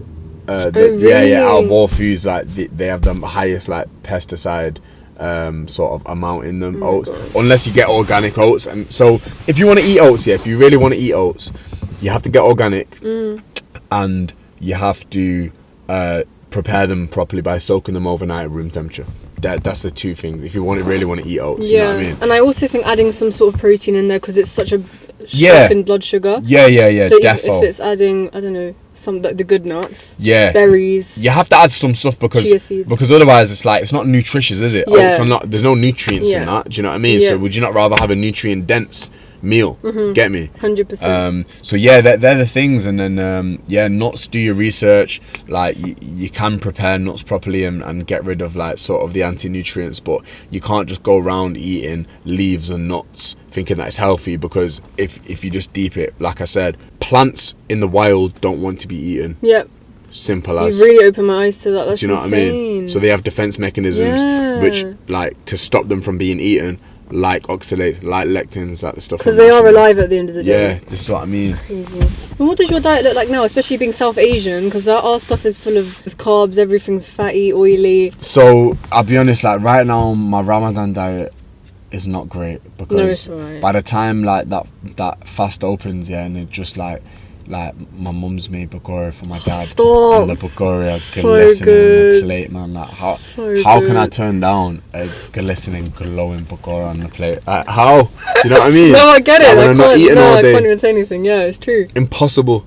And biryani as well. But like, be proud of me a little bit. I have turned them down most days, but the other day I've gone backwards. After a day of fasting? Yeah, because I go in, and also like I have my date, because you have to open it with a date. Yep, I've heard of that. And then add some water, and then I go pray, come back, and then I try. Some days I've done this where I just eat like an avocado, because that then can like curb my cravings for the other stuff a little bit. Then always just rice and curry. Yeah, rice and curry, rice and curry. Avocado's like the best thing you can eat, because it's like got very high fats. And fats are like the best thing for you. Fat and protein is so good. Yeah. So yeah, with my diet, like, and being in a South Asian household, it's tough. But what I do, instead of having naan and that, I have rice. And the curry is actually good for you if you're like cooking it in like good quality stuff. Like if you cook it with oils. Yeah, no seed oils. My mum doesn't listen to me about that. She'll always use sunflower. My mum's finally listened. Really? That's amazing. But yeah, like ghee is actually bare good for you. Yeah, but like, ghee is which fine. is mad. She just always uses sunflower oil for lots of stuff. If it's not ghee, nah, she should just use ghee, to be honest. Even butter's alright. Yeah, and butter. Yeah. And then if you can get grass-fed butter, like even better. Coconut oil I use when I cook though. Yeah, oh do you? So good. You a good chef? I'm alright. So if you were like trying to impress me with your cooking, what would you make? Is it so basic if I say pasta? It's so basic. I do this like Can't salmon. Just say pasta. No, I know. It's like a salmon pesto, sun-dried tomato, feta cheese. Oh, nice. Pasta. Yeah, that sounds nice. That's quite nice. Yeah, nah, we can have that. That's not basic. We'll do it. Yeah, that sounds nice. I would actually go for curry. Like I make like curry. That's kind of like the best food I make. Which curry though? What type? Like a lamb curry. That's my specialty dish. Good. Yeah, obviously when I went to uni, I was just like, Mum, like I can't live without your food, so you have to teach me how to make it. My mum used to pack like 50 yeah, same here. I'd have them care packages. Yes! And then, things like that makes me so happy. Wait, so you're not a vegetarian, are you? No. You're not? No, okay. I love meat, chicken. So what's your heritage? Wait, let me guess. And you're Indian. Yeah.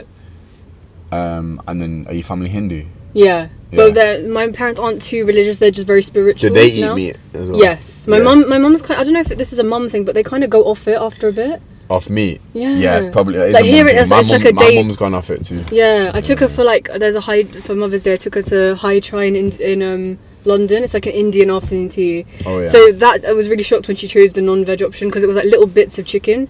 I think she was like, then it wouldn't put me off. I don't know. But I'm a whore for omelettes, you know. Oh, omelette! I just love them every day. When it's sort of Ramadan, I have an omelette every single day. Yeah, literally. And I put anything that's left over in the fridge, I put it in my omelette. Yeah, same. Peppers, spring onion. I even put curry in my omelette. Do you?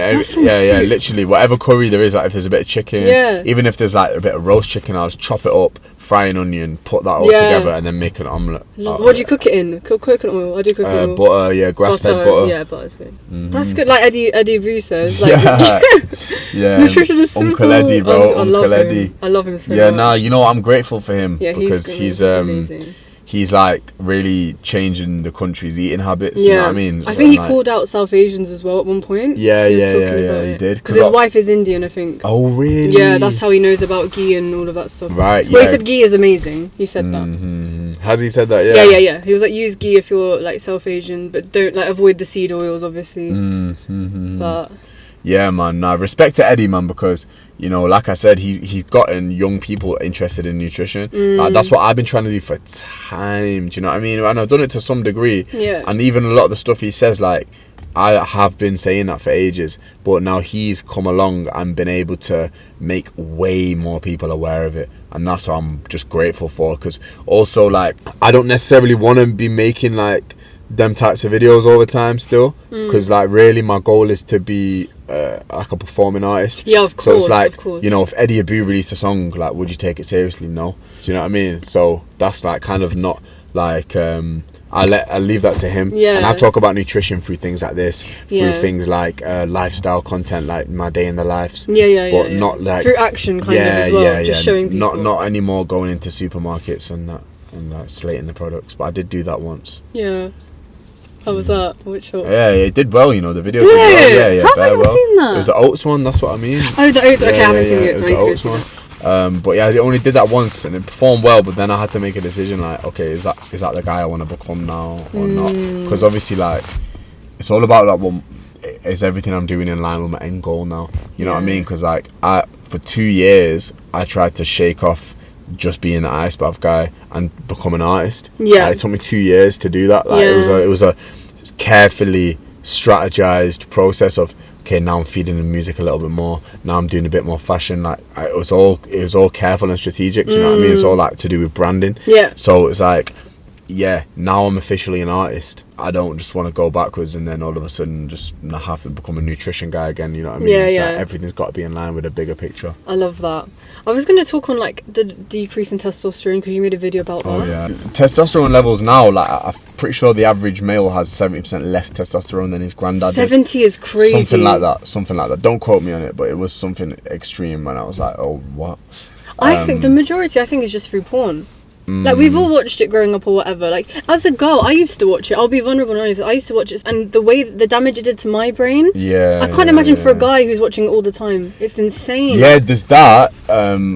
There's like that, and there's obviously masturbating too much as well. Yeah. And then also like the modern day world, there's a lot of hormone disruptors. Yeah. Like, even in perfumes are hormone disruptors. Yeah, like, I don't put it on my skin recently. anymore. I'll do it on the clothes. Do you? Yeah, I need to 'cause stop doing it on my skin now, innit? And then even like artificial lights, which we're literally flooded by, like constantly. That's hormone disruptors.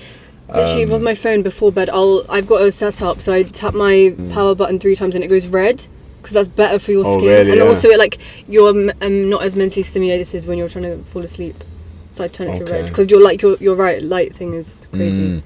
Yeah. Artificial. So imagine like you got them things, and you've got you know, we were way more active when we were like cavemen and that. So like obviously lifting stuff constantly, that boosted testosterone. So we do that less. And then you've got like estrogen in the water. Estrogen in tap water, yeah. Is that why it's... Oh my God, so that's hormone disruptor. Yeah, literally. There's estrogen. So the huge feminization of men, basically. Yeah. Crazy. And then obviously people go deeper on that and say like, oh, that's on purpose, isn't it? Yeah, no, so it depends how deep you want to get. Yeah. No, I'm into all of that conspiracy stuff. Same, I love all of that, honestly. So I had South Asian rapper Reveal on my podcast a few episodes ago last year, and we were talking about how, especially being South Asian, when you're not going in the generic direction of doctor, lawyer, accountant, whatever it is, it's kind of hard to get them to support the vision. But I think we were talking about it for quite a while, and then we came to the conclusion of, with South Asian parents, I think they like to see action and result rather than words. Like, Mum, Dad, I want to do this, I'm going to do this. They like to see the action and the results, which I kind of like, because it forces you to just get on with it rather than just keep speaking. Just be like, okay, I'm going to prove, I'm going to show them rather than keep talking. So in your case, talk to me about that. Yeah. Becoming a content creator. I would say you and him, you came to the right sort of point on that. It's action and result that they want to see. But I'd even take away action, just result. Just result. Yeah. I'd say like, because it's like the action alone is not going to be enough, like, and they can see I'm trying all these things, but end of the day, like, if they've not seen that bringing money, if they've not seen something huge happen in a while, then they're going to start to doubt. Like, the result is the important, like, the most important thing, because, like, you know, there's a lot of hardworking people that sort of expected from their generation to be hardworking. All their generations were hardworking. Everyone that they grew up around, like, they had to be, because when they came over to this country, it was sink or swim. That's why, like, so many Pakistanis, Indians are like bare successful entrepreneurs, because they came here, they were villain arc, like, people were being racist to them, so they were like this, like, I'm gonna go and become like an absolute G, and they all just like became high flying. So they grew up around work rate, like, that's a given. That's what I always think, like, okay, they're not going to be impressed by my work rate because they still work harder than me now. Do you know what I mean? Like, my mum don't stop working, my dad don't stop working. So, yeah, that's a given, but the results is what I've got to do iconic shit. That's what I think, like, I got to really... Alright, if I bring in dough, then that's good as well. Like, that's probably all come down to money, really. Like, I need to be showing that I'm earning, like, a solid living. Because also, like, I'm highly educated as well, so I've got to show that what I'm doing here is paying more than what my education could get me. You know what I mean? So that's the main thing, and obviously that's a process, that's a journey. But because in the meantime they've seen Nike, first British Pakistani to do a Nike campaign, like, that's iconic. Then you see like top 10 creators, they didn't really care about that because they don't understand it too much. You know what I mean? But it's more like the blue chip companies like that. So I'd say that was the main one. But then after Nike, like, you know, nothing happened for a while. You know what I mean? So then after that, it's sort of like, it was a few months, and I could feel the energy in the house change, and like a bit of like, oh, like, I need to do something to show them again. So for me, it was always making sure they're in the loop, like, listen and know. Like, you might think at the moment, like, okay, what's happening now? Because it's been a few months since the night campaign, but just trust. Like, now we're moving towards the music, and then when, like, things are going to change even more when that comes out, going to open way more doors. Like, you just have to believe in the music, and they do, because they're my biggest fans, even in the musical sense. So stuff I've showed them, like, blah blah blah, and then the music came out, it's done well. I got booked for a live performance. I've got, you know, stuff's being sent to the house, like, constantly, and they're getting to receive the rewards from that. So I'm giving back now, like, as a part of the family, which that was always what I wanted, like, to be able to give back to them. And at the moment, I've been able to do that in experiences and in gifts. Like, I get gifted a lot of stuff, bare clothes and that and stuff, like gym wear, blah blah blah. So I'm like, oh, it's your birthday coming up, Dad, like, this is all for you, like, you have all that, like, do you know what I mean? It's like no better feeling, really. And then, you know, hair care for my sister, just different stuff for the house, whether it's like vitamins or supplements, and my mum can dabble in that, like collagen, bone broth, like, sick, man. So that at least I feel like, okay, I'm giving back. And they can see that even in experiences, like, we get to go to restaurants sometimes, get to take my family go-karting, do you know what I mean? Mad stuff like that. Memories. Memories are most important. And obviously all I want is to be flying them around the world, man. So inshallah, it's happening. Get there. It's happening. If you think it's already happened, do you know what I mean? 100%. Done. What I love about sorry, that caught me off guard. I know, innit? I feel like we put in the action and the results follow solely through our work, and the numbers show, like what you said about income and you know how I think I do know what you mean. Are you trying to say almost like it's in our genetic makeup now, and it's in our blood? We don't have a victim mindset. We just kind of like, okay, do you know what it is? This happened. It's awful. Obviously, we feel upset about, you know, the British Empire, whatever it is. But just do what we can with what we've got now. True say. I haven't really seen it from that perspective before, but you know what? Like, credit to our people. Like, they have had a great attitude considering all the shit that we've been through, and considering, like you said, like the Great British Empire literally coming over to your people and like just like messing up the country, and still being involved with Pakistan as well. Like, even America now holding Pakistan back. You know, we've Imran Khan, we have a great leader there, but America getting involved with the politics, and you know, now he's been locked up, and in reality, like, all Pakistanis want him to sort of, you know, be the Prime Minister of Pakistan.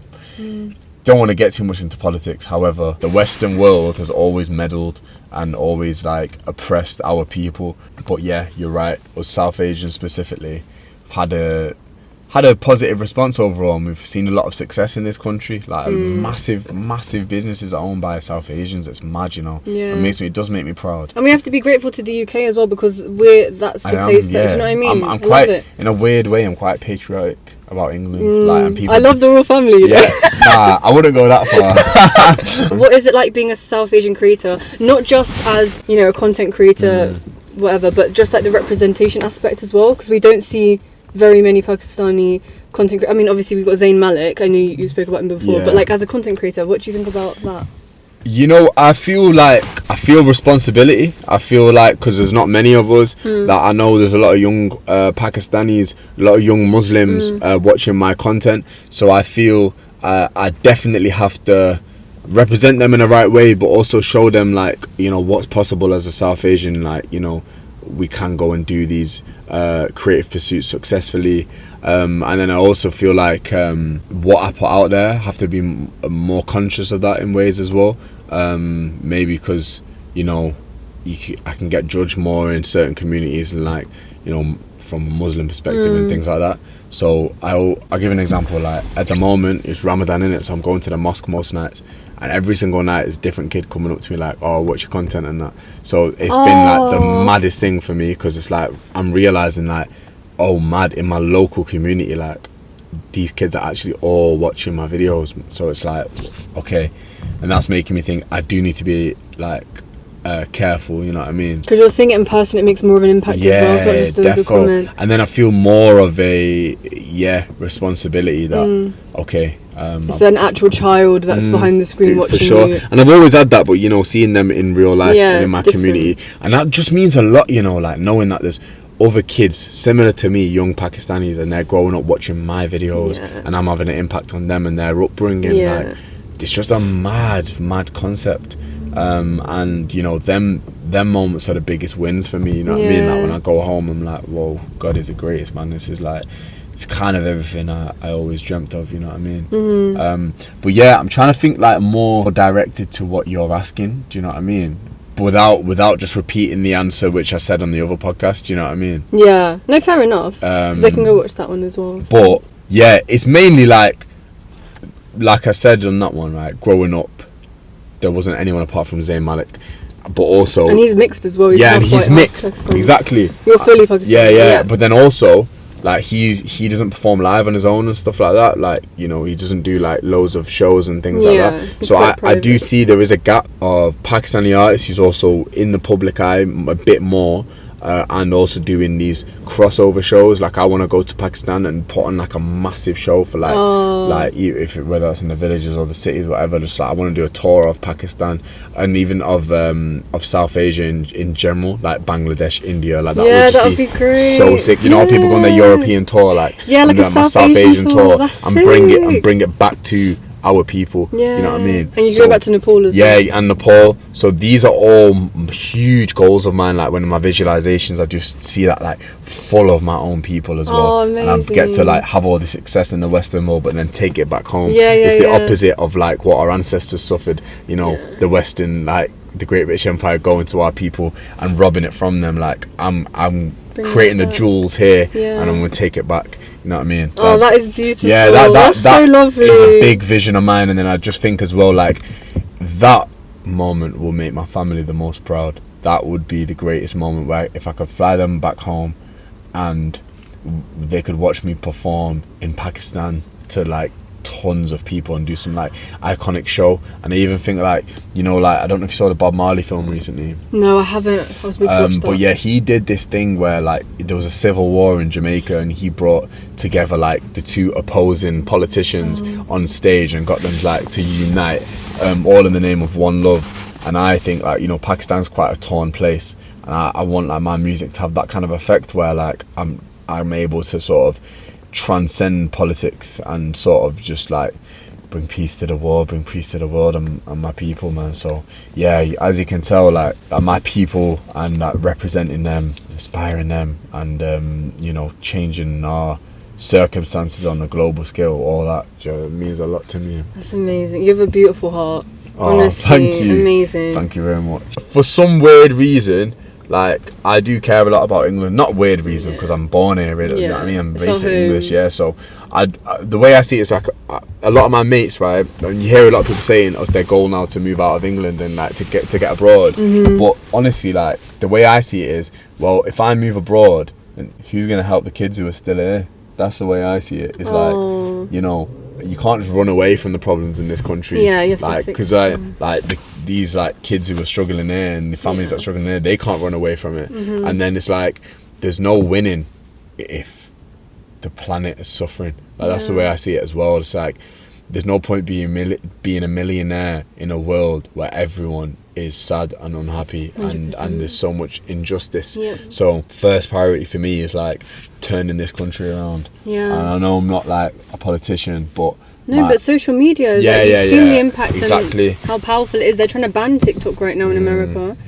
I know. So like the power of social media. So you are doing an amazing thing. Like, do you know what I mean? But yeah, children are everything, aren't they?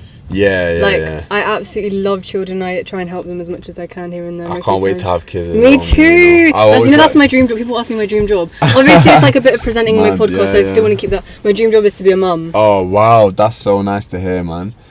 Yeah, I've always wanted to be a young dad as well. Like, from as long as I can remember, I've always been like, yeah, man, like, I'm just like born to be a dad, you know what I mean? I think I was born to be a dad. I love children so much. I think in my gap year I was like teaching with little children. I had to leave that, and it was just the most heartbreaking thing. Like, I think I'm good with children. Where did you go when you got here? I went to Morocco, Amsterdam, Bulgaria, and then Budapest and Prague. Well, Prague was this year, but like a bit of everything. Traveling is like my thing. Oh, is it? Yeah. Love it. Yeah, I've been to quite a few places. Have you? Where have you been? Been Thailand. I've been Nepal. I did a trek through the Himalayas. That was one of the best things I've done. Wow. I sent money there though for that earthquake. Oh, bless you. Because I couldn't go, so I was like, oh my god, how can I help? Blah, blah, blah. So I sent money. I loved Morocco. You know, the hospitality was amazing.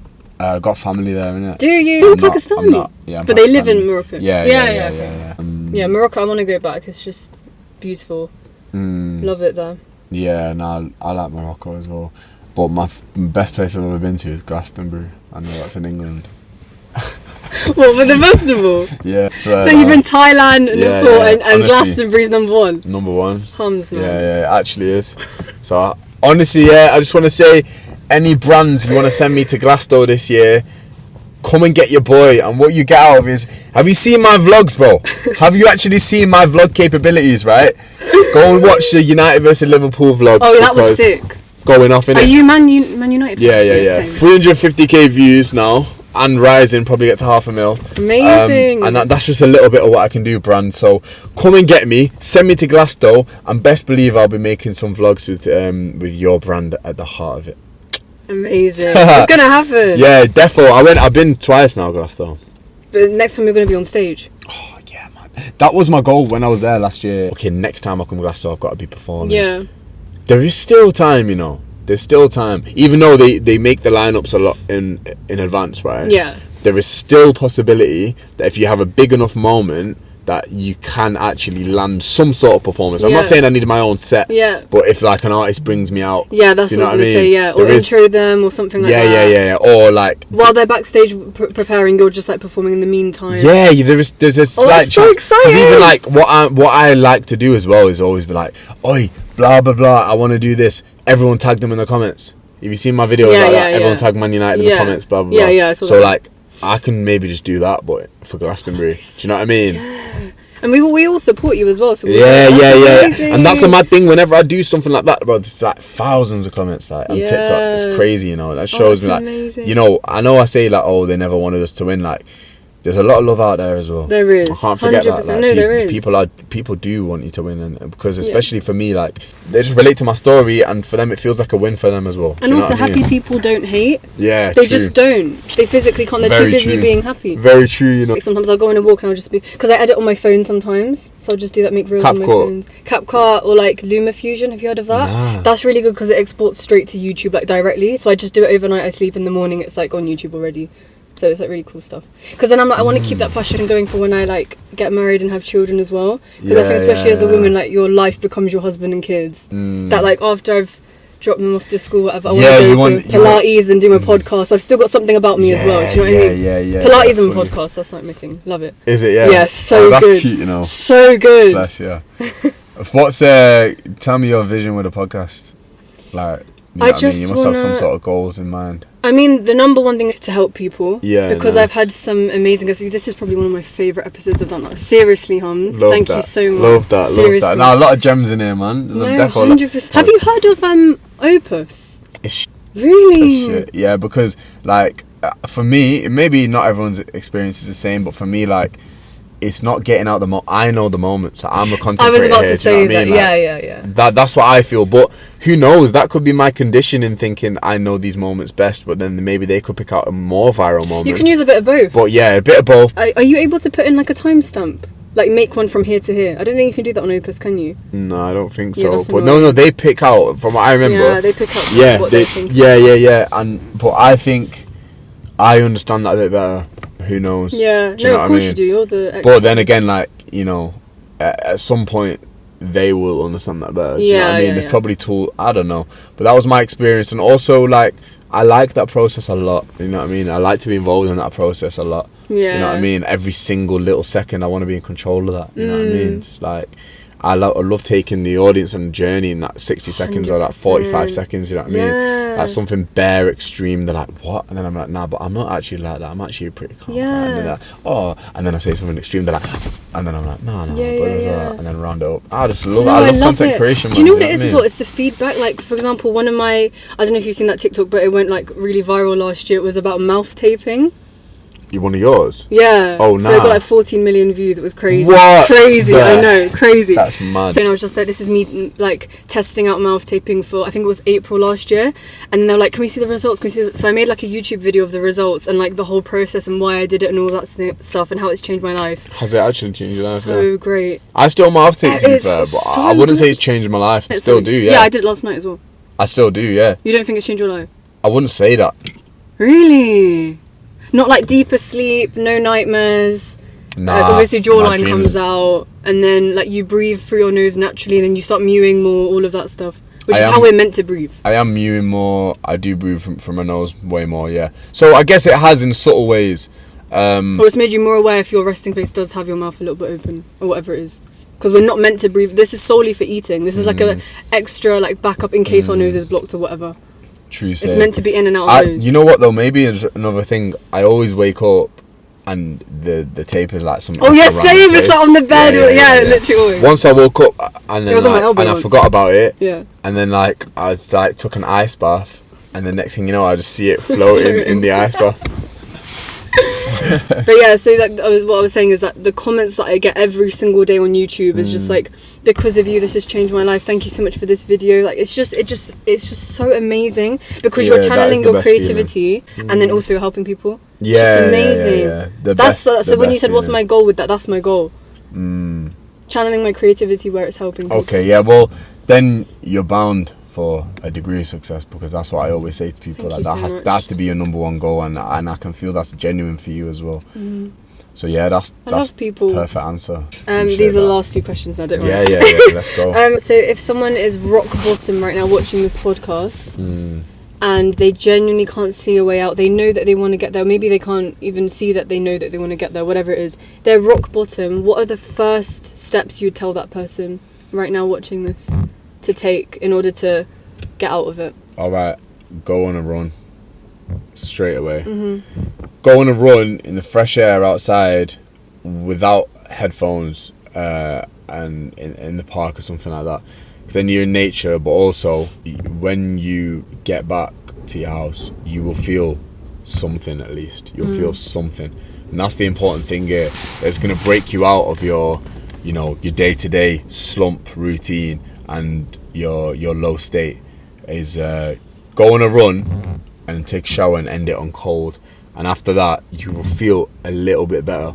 And then I always say, like, that little bit better is like a glimmer of hope to show, okay, it is possible to actually feel good. And then do that again the day after, and then do it again the day after, whilst also tackling your diet. So I'd say, like, I always say the first thing a lot of people's depression as well. Like, what do you expect when you look at the food you're eating? Do you know what I mean? All you eat is processed carbs and junk food and snacks and seed oils galore and crisps which are fried in seed oils, and that's all you do in these toxic energy drinks and stuff. Like, you got to tackle them things first, you know what I mean? So cut out refined sugars, and don't eat bread, or try go gluten free for a bit. Your rice is okay, and only eat home cooked meals. So I'd say tackle them two things first. You get exercising regularly, just a bit of light exercise, and finish it with a cold shower, as well as simple dietary changes like getting rid of refined sugars. Just start with that. That's not even too much to ask. But then the third thing is screen time. Like, that is a big one. So that is all about turning your phone off at 9 p.m. and not turning it back on until 9 a.m. the next day. So you will get your evenings back and you get your mornings back. That's what you need to do. And, you know, it's easier said than done, because I can't even do that until I bought a lockbox. Now, when it hits a certain time, I'm like, okay, no, phone, you're going in the lockbox, and then you're calling back your dopamine and your normal levels. And honestly, like, you'd think, how would that make such a difference? But it really does. You don't understand, like, these things. If you're constantly getting these mad dopamine spikes, then how can you be happy and appreciative in your day-to-day life when you're not getting them dopamine spikes? Like, you can't. So a lot of the problem is actually your screen time. Because if you think about it, which part of your day you're not looking at a screen? Most people, it's the whole day. You know what I mean? Because if you're not on your phone, then you're going to be watching TV. When are people actually not looking at a screen? Apart from if you're driving or on the tube, but even then you're going to be on your phone. That's my walks are really important. And even then, you're still going to be listening to music, which is stimulation. That's the thing. You know what I mean? So nothing. You have to think, like, when is it that you're actually switched off from everything? Oh yeah. And if you're not, that's a problem. You need to, like, start with meditation, maybe. If you feel like you can't do it in one go. It's true. And also direct sunlight, I was going to add to your list. Your list is amazing. Direct sunlight is so good for your sleep as well. That's how I start my day anyway. Like, the second a beeline for the window. Open the window. Open the curtains, bang, and just like do a round of breath work. In the sun, that's what I always do. I love that. I know you mentioned Michael Singer and then Singer, and then Dr. Joe Dispenza. What are your 3 book recommendations apart from them? Okay. That would have been them. That would have been my 3 book recommendations. Okay, we can leave that one then. But let's keep it as that. So my 3 book recommendations are Surrender Experiment by Michael Singer, Untethered Soul by Michael Singer, and third one will be Becoming Supernatural by Dr. Joe Dispenza. So good. It's got to be. I'll link them all. Got to be. All if you read them 3 and only them 3 books for the rest of your life, you'll be fine. You know, I never read a book until last year. Dr. Joe? No, a book in general. The last book I probably read was The Gruffalo before 2022. Do you know what I mean? In primary school. Yeah, Dr. Joe Dispenza was the first book I ever read. And that's a fat one as well to start off with. That's the first one I ever read. My first one was Atomic Habits. Oh yeah, and that is quite fat though. That's not an easy read. It's because the words are bigger. Oh, is it? Yeah, that's why. So I looked at that, so many fucking pages that I don't even want to read it. But what I like with Joe Dispenza, I'm quite visual as well, so he's got the diagrams. I need that one. I need it. It's so good. Okay, last question. Yeah. So, what is in store for you, and then where can everyone find you? Okay. So what's in store for me is that as soon as Ramadan ends, I'm gonna start promoting new music, basically. So yeah, more high vibration music from the soul and for the soul. That is basically what's coming your way, and there's so much of it. There's so much to come, and that focus mainly on greatness, man, and changing the world through music. That's going to be that main priority in the coming months. So that's what I would say. And who knows what else is in store? But all I know is I feel something bubbling right now. I can feel it as well, you know. I can feel. Because you can feel people's energy. I can feel it. Something's coming. All I know is something's defo coming. So who knows what God has in store? But I know clearly what my main objectives are and what my soul is desiring right now. And I don't want to. I'm cautious now as well. Like I keep them big goals to myself sometimes. No, fair enough. Because like, yeah, sometimes you don't need anyone else's energy like to sort of like meddle with it. And I know there's a couple huge things which, you know, that the only thing I always say, there's only one thing that would mean more to me than Nike. I know what it is. Okay. And that it would just be it would be magical. Oh wow. There's one thing, and I just feel it brewing in the universe. Yeah. Man. I do feel it brewing. But you're keeping it to yourself. Yeah, but I'm keeping it to myself. Oh wow. I feel it brewing, and inshallah, you know, I commit enough to God in this month that I'm granted with that. But whatever happens, I know God always knows best. Yeah, keep my heart pure, man. Keep praying, keep doing the right things. Where to find me? You know where? Instagram, TikTok, my two main platforms. At HumzD. But yeah, man, it's been your boy Humz, and I've absolutely loved this. Did you? Yeah, I've loved this. I swear. This has been a proper like very natural conversation, chat, and I feel like the fact that we're in a car as well made it feel like that. Yeah. It's like I just feel right at home because I literally am. This is my car. Yeah. And you have been amazing as well. Thank you. And you know, I do actually want to see you again, so you have to come to the swim Yeah. tomorrow. I might allow tomorrow, you know, because we definitely had like a really nice connection Yeah, there, man. really I nice. enjoyed it a lot. I feel like we could have spoken for hours. Oh, Do you know what I 100%. mean? But I know you're tired. Is that 2 hours? Is it in 2 hours? No way. I thought you clocked the time. That's why you were getting tired. It has been Crazy, been right? 2 hours, yeah. That is Because I love all conspiracy theories and all that stuff, but that's like too long. Yeah, we get into all of yeah, that. yeah. Like, you know, the higher ups, my the elites. God. And all that. I'm Too really into long? that, you know. Yeah, too long. And also, like, my bad if my energy No, started to don't dip, worry. yeah. No, I understand. We're in a car. Yeah, and it's yeah, like, I think the fast is the only reason. No, of course, don't Normally in my justify pods, it. I'll be twatting coffee. You know what I mean? I'll be Yeah. like, my podcast, I'm always like, coffee down my head. Twatting coffee. Yeah. What does twatting mean? Like, They're downing it. yeah, just having loads of Northern it. as well. Having loads of No, something. I miss Manchester, like slang and all that. I love it. Yeah, probably. It's my teach second us some home. This is money where time. my self-improvement journey started. That's why Manchester means a lot to me. And I thought it fit quite well as well with this whole thing.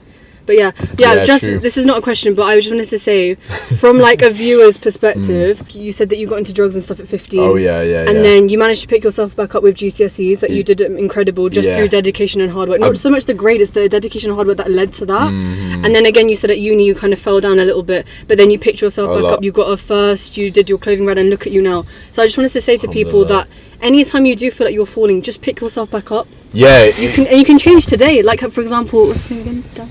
Darren? No, Tyrion. Darren Till. Yeah, Darren. Oh Like, you my changed God, Darren today. Yeah, from what I nah, said. you know, like, that's life. Yeah. It's constant up and downs, Yeah. constant. You know, something I thought I read in a book recently is our brains are literally wired to pick out danger. Like, you know, when we were hunter-gatherers and stuff, Yeah. we used to have to hyper-focus on danger because there were always threats. So we still have that as an evolutionary trait, that we pick on the negative things and we pick out negativity. Yeah. Like, our brains are wired to focus on the bad stuff and the lack, rather than appreciate like how far we've come, or Yeah. like look at or be grateful. But it's wired that way. But if you keep checking yourself, you can unwire it that way. And now we've kind of both got to that place where we're wired the other way now. Yeah. Do you know what I mean? 100%. So what I would say is that, okay, that shows you're gonna sometimes look at your life and think, oh, I should be doing that, I could be doing that. But just take that breath and be like, okay, you know, that's what your brain is just taking to that place because that's what it's designed for. If you can detach from that and just see it as a brain process, that's the first step, I think, is realizing that you're not your thoughts. You know what I mean? Like, even anxiety, that's just you noticing your thoughts and then reacting to them with your feelings. Whereas meditation teaches you to just see the thought and not react to it. And then it's also just remembering that even in my life, like, I've had a crisis moment for the last couple of weeks, but online it looks like I'm absolutely loving life, but have been loving life. However, I've also been like, oh, okay, I've released my music now, but like, do I still make content on that? Do I still make content on that? I've been at this in-between stage. So it's like, you're always at up and downs in your vibration, you're always at up and downs in your career, and the thing that you need to keep constant is just like how you respond to these things. And that is a constant battle, and I always go back to these books, which gets me to that vibration. Like, I never ever stop spiritual growth. I never stop it, because I know it's like, end of the day, all my success comes from that, and all my future success will come from that. And the only way I can navigate this world of ridiculous up and downs, which it is through my spirituality. So I always go back to prayer and reading the books, which once got me to this place. I always go back to them books, you know what I mean? And that's the main thing I would urge. It never stops. It never stops. We welcome that. It's a beautiful thing, you know what I mean? We get to keep working on that, and it is nice, and I do love it. But that is honestly a third of my day is dedicated to spirituality. Wow, that's amazing. I would say that. In an ideal world, you know what I mean? No, of course. But yeah, thank you so much for your time. Mate, I'm grateful for this as well. All good. Thank you. And thank you so much for tuning in, everyone. I'll put all the links and everything in the description of all the books, anything that we've mentioned. Yeah. So all the links. Anything. Feel free to message me if you want as well. Your reply time is great for the number of DMs you get. Oh my gosh. I'm glad you said that. Yeah, it's not bad, is it? It's actually insane. Yeah, that's why I wanted to ask you about, are you able to balance yourself? And yeah, no, we get there, man. We get there. But this was amazing, man. Amazing. Thank you so much. All right, thank you so much. Oh, good. Bye.